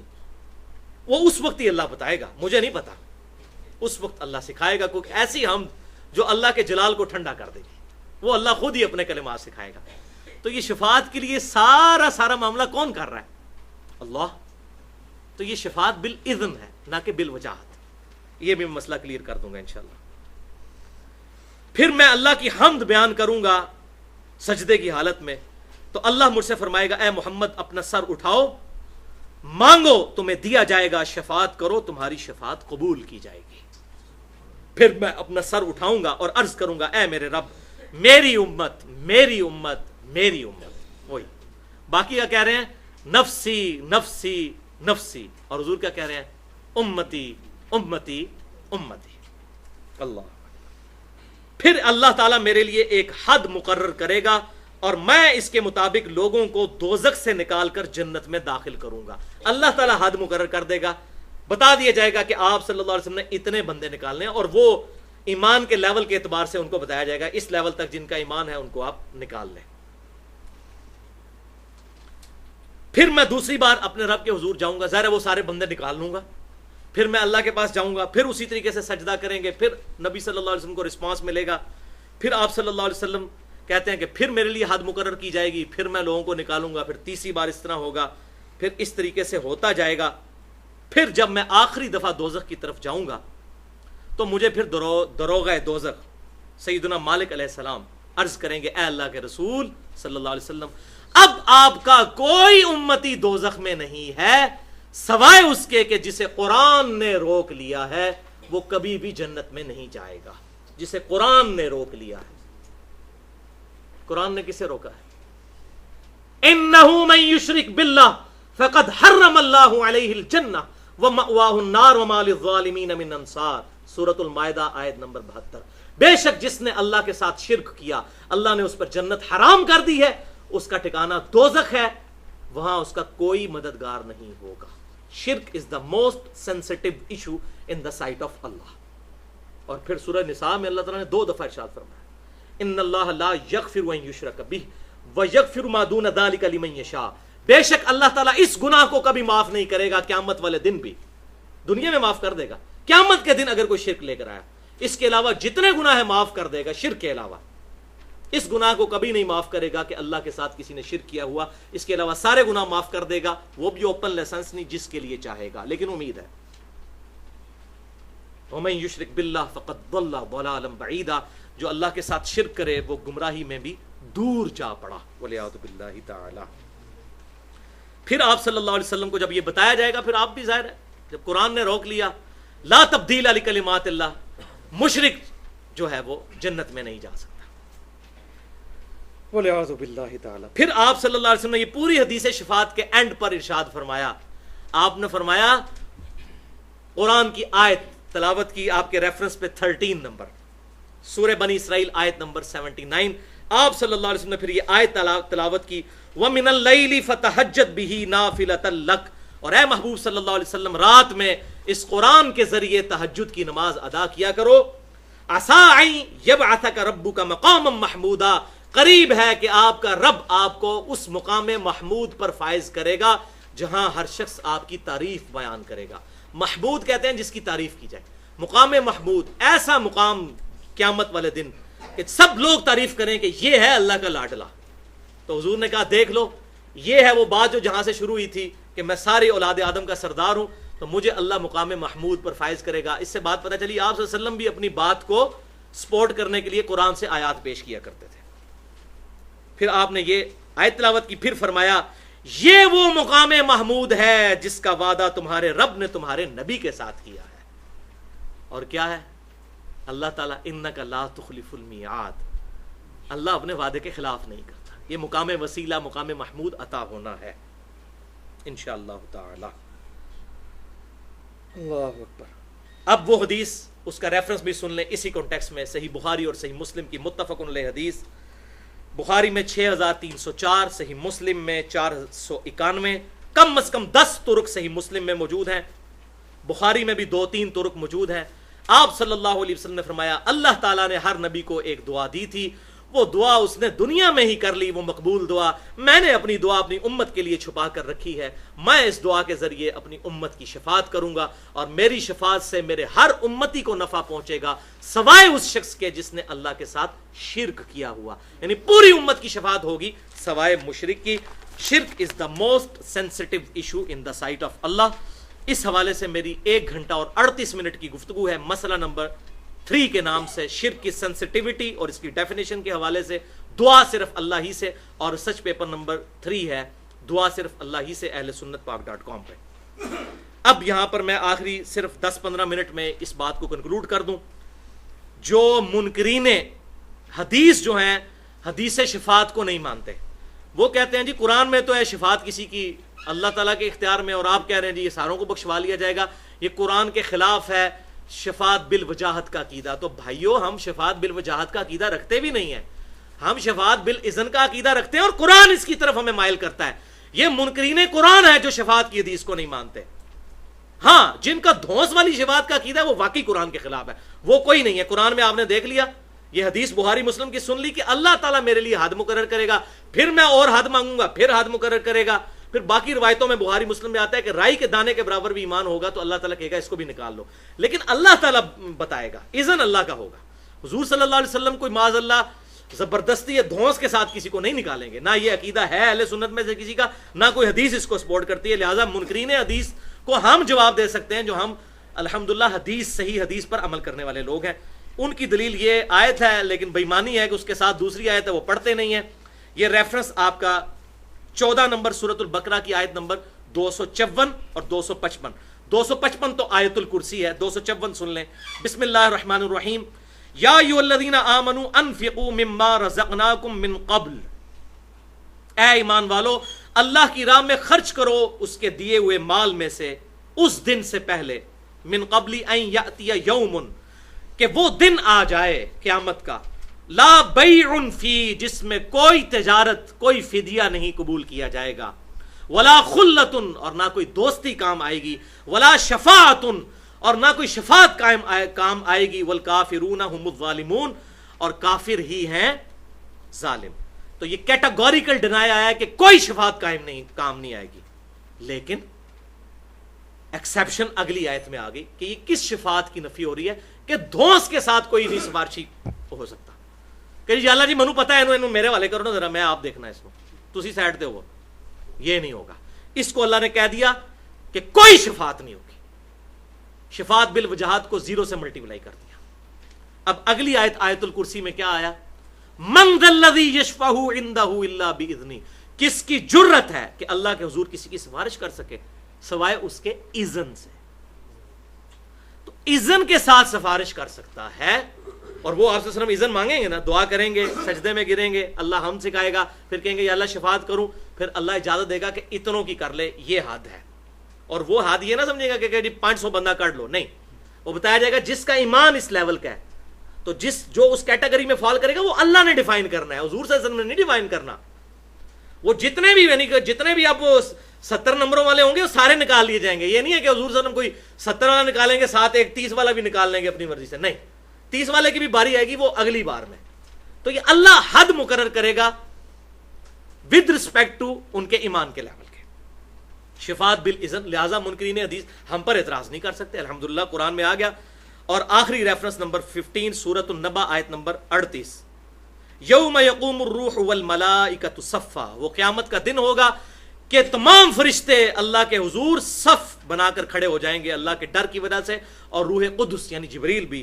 لا یتکلمون الا من اذن لہ الرحمن, کسی کی جرت نہیں ہوگی کہ اللہ کے ساتھ بات بھی کر سکے کسی کے بارے میں سوائے اس شخص کے کہ جس کو اللہ نے اذن دیا ہوا ہے. وہ کون ہے؟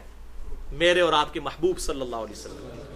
الا من اذن لہ الرحمن وقال صوابا, اور جس کو اذن دیا ہے وہ بات بھی پھر سیدھی کرے گا, سچی بات کرے, ہٹ کے نہیں. اس بات کو بھی سمجھ لیں. سفارش کیوں کی جاتی ہے؟ آپ کے محلے میں کسی شریف آدمی کو پولیس پکڑ کے چلی گئی, آپ تھانے دار کے پاس جائیں گے, کہیں گے جی میں اس بندے کو ذاتی طور پہ جانتا ہوں, یہ بڑا شریف آدمی ہے, آپ کے کان کسی نے غلط بھر دی ہیں, تو یہ سفارش کی جاتی ہے نا, تو وہ چھوڑ دیتا ہے. اب اللہ تعالیٰ کو کہہ سکتا ہے یا اللہ جی یہ بندہ تجھے غلط پھڑیا ہے, منو پتہ بڑا چنگا بندہ ہے, یہ وہ چیز ہے.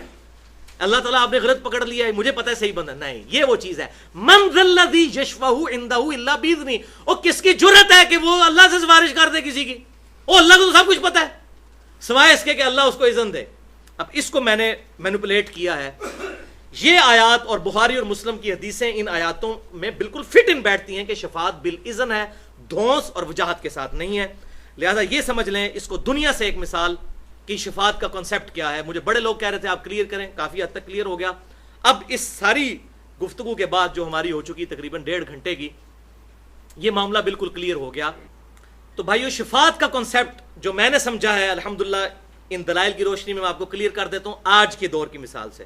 مثال کے طور پر کسی کالج میں پرائز ڈسٹریبیوشن سیرمنی ہو جس میں پوزیشن ہولڈر بچوں کو انعام دینا ہو, تو کیا ہوتا ہے کہ کالج کا پرنسپل کسی کو مہمان خصوصی بلاتا ہے، کسی ریٹائرڈ ٹیچر کو بلا لیا، کسی عالم کو بلا لیا، کسی M N A M P A کو بلا لیا، جس کو بھی اپنے شوق کے مطابق. پھر جب وہ لائق سٹوڈنٹس کو کپ دیتا ہے پرنسپل، جو کالج کے پیسوں سے خریدے گئے ہوتے ہیں، اس کا آنر پرنسپل اور کالج ہوتا ہے، اور کالج کے بیہاف پہ پرنسپل. وہ کپ جو ہیں خریدے انہوں نے، سب کچھ مینج انہوں نے کیا، لیکن مہمان خصوصی کے ہاتھ سے دلوائے جاتے ہیں. اب کتنا بیوقوف ہے جو یہ سمجھے کہ اس مہمان نے یہ کپ دیا ہے. کسی کو وہم بھی نہیں آتا، سب کو پتا ہوتا ہے کہ اس مہمان کی عزت افزائی کی گئی ہے، دینے والا یہ پرنسپل اور یہ سکول ہے. بالکل اس طریقے سے ہمارے محبوب صلی اللہ علیہ وسلم کو کوئی اس کے ساتھ ریزیمبلنس میں نہیں کر رہا، یہ سمجھانے کے لیے تھا، اس کو کوئی آپس میں میچ نہیں، اینالوجی نہیں بنانی. آپ صلی اللہ علیہ وسلم کو اللہ تعالیٰ نے قیامت کے دن کا مہمان خصوصی بنایا ہے، مقام محمودہ. سب کہیں گے یار دیکھو یہ کتنا مرتبے والا ہے کہ اس پوری انسانیت میں، اربوں خربوں کی انسانیت میں یہ شخص ہے جس کے ہاتھوں سے اللہ تعالیٰ نے جنت کے ٹکٹ لوگوں کو بٹوائے ہیں. لیکن دینے والا کون ہے؟ اللہ. اس لیے ہم شفاعت کی دعا اللہ سے کریں گے کہ اللہ تعالیٰ ہمیں اپنے محبوب صلی اللہ علیہ وسلم کی شفاعت نصیب فرمائے. آمین. یہ معاملہ کلیئر ہو گیا. اب آخر میں ایمان تازہ کرنے کے لیے 3 حدیثیں، اور اس پہ ہماری گفتگو انشاءاللہ کنکلوڈ. شفاعت کی بات ہوئی ہے تو یہ 3 حدیثوں کے بغیر یہ شفاعت کی گفتگو نامکمل ہے. پہلی حدیث صحیح بخاری اور صحیح مسلم کی متفق علیہ حدیث ہے. بخاری میں 614، مسلم میں 849 الفاظ مسلم کے ہیں. آپ صلی اللہ علیہ وسلم نے فرمایا کہ جو شخص اذان کا جواب دے، اور اذان کا جواب بھی صحیح مسلم میں ہے کہ جو مؤذن الفاظ کہتا ہے وہی الفاظ آپ نے ریپیٹ کرنے ہیں. حی علی الصلاح حی علی الفلاح پہ لا حول ولا قوت الا باللہ کہنا ہے. جب وہ مؤذن اذان کہے اور وہ اذان کا جواب دے، سننے والا نمبر 1 یہ کام کرے. نمبر 2 پھر مجھ پر درود شریف پڑھے، اور جو مجھ پر 1 دفعہ درود پڑھے گا اللہ اس پر 10 رحمتیں نازل فرمائے گا. اور پھر تیسرا کام کرے، اللہ کے حضور میرے لیے مقام وسیلہ کی دعا کرے. وہ مقام وسیلہ جہاں پر آپ صلی اللہ علیہ وسلم کو مقام محمود وہ عطا فرمانا ہے، جو اس کائنات میں ایک ہی شخص کو ملنا ہے، اور میں اللہ سے امید کرتا ہوں وہ شخص میں ہوں. جو میرے لیے الوسیلہ کی دعا کرے گا قیامت والے دن میری شفاعت، قیامت والے دن میری شفاعت اس کے لیے حلال ہو جائے گی. تو اس کو میں نے کہا ہے آپ صلی اللہ علیہ وسلم کی شفاعت حاصل کرنے کا وظیفہ، اذان کا جواب، درود شریف، اور پھر الوسیلہ والی دعا جو صحیح بخاری میں موجود ہے. اللہم رب هذه الدعوة التامة والصلاة القائمة آت محمدا الوسیلة والفضیلة وابعثه مقاما محمودا الذی وعدته. یہاں تک بخاری میں ہے، اور اگلے الفاظ سنن کبریٰ البیہقی میں صحیح سند کے ساتھ ہیں. انک لا تخلف المیعاد، بے شک تو اپنے وعدے کی خلاف ورزی نہیں کرتا. تو باقی اس میں جو باقی لوگوں نے الفاظ ایڈ کر دیے ہیں، ودرجات رفیع اور باقی الفاظ، یہ کہیں ثابت نہیں ہے. اتنے ہی ہیں. وسیلہ پر میری گفتگو ہے 1.5 گھنٹے کی. مسئلہ نمبر 43 وسیلہ اور توسل کے صحیح احکام و مسائل، اس میں بھی میں نے یہ حدیث الحمدللہ ڈیٹیل سے بیان کی ہے. دوسری حدیث جامعہ ترمذی اور سنن ابی داؤد کی رکت انگیز حدیث. ترمذی میں 2435، ابی داؤد میں 4739.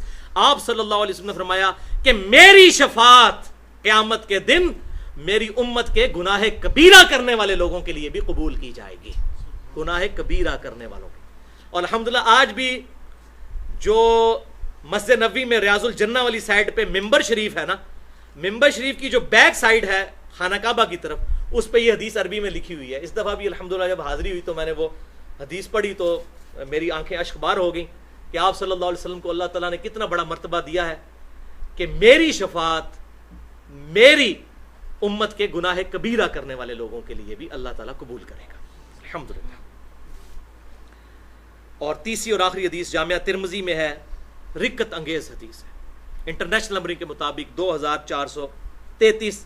سیدنا انس بن مالک کہتے ہیں یا رسول اللہ صلی اللہ علیہ وسلم کیا میری بھی شفاعت قیامت والے دن آپ کریں گے؟ میں نے آپ کی اتنی خدمت کی، آپ کے ساتھ رہا، 10 سال تک حضور کو وضو کروایا، بچوں کی طرح آپ صلی اللہ علیہ وسلم کے ساتھ رہے. تو آپ صلی اللہ علیہ وسلم فرمایا انی فاعل، بے شک میں تیری شفاعت کرنے والا ہوں. اب انہوں نے آگے اپنی ریکویسٹ رکھ دی. صحیح جن کا نا وہم یار، وہم نکالا کہا یا رسول اللہ صلی اللہ علیہ وسلم آپ میری شفاعت تو کریں گے لیکن میں قیامت والے دن آپ کو کہاں تلاش کروں؟ اللہ، اتنی مخلوق ہوگی میں آپ کو کیسے ڈھونڈوں گا؟ تو آپ صلی اللہ علیہ وسلم فرمایا تم پل صراط پہ مجھے تلاش کر لینا، جہاں سے آپ صلی اللہ علیہ وسلم اپنے گناہگار امتیوں کو گزار رہے ہوں گے۔ رب سلم امتی، رب سلم امتی، رب سلم امتی، اے اللہ میرے امت کے لیے سلامتی، میری امت کے لیے سلامتی۔ انس بن مالک نے عرض کیا اللہ کے رسول اگر میں پل صراط پہ آپ کو نہ پاؤں تو پھر میں کہاں تلاش کروں؟ تو آپ صلی اللہ علیہ وسلم نے فرمایا کہ پھر مجھے میزان عمل پہ تلاش کر لینا، جہاں میرے امتیوں کے نامہ اعمال تولے جا رہے ہوں گے، مجھے وہاں دیکھ لینا۔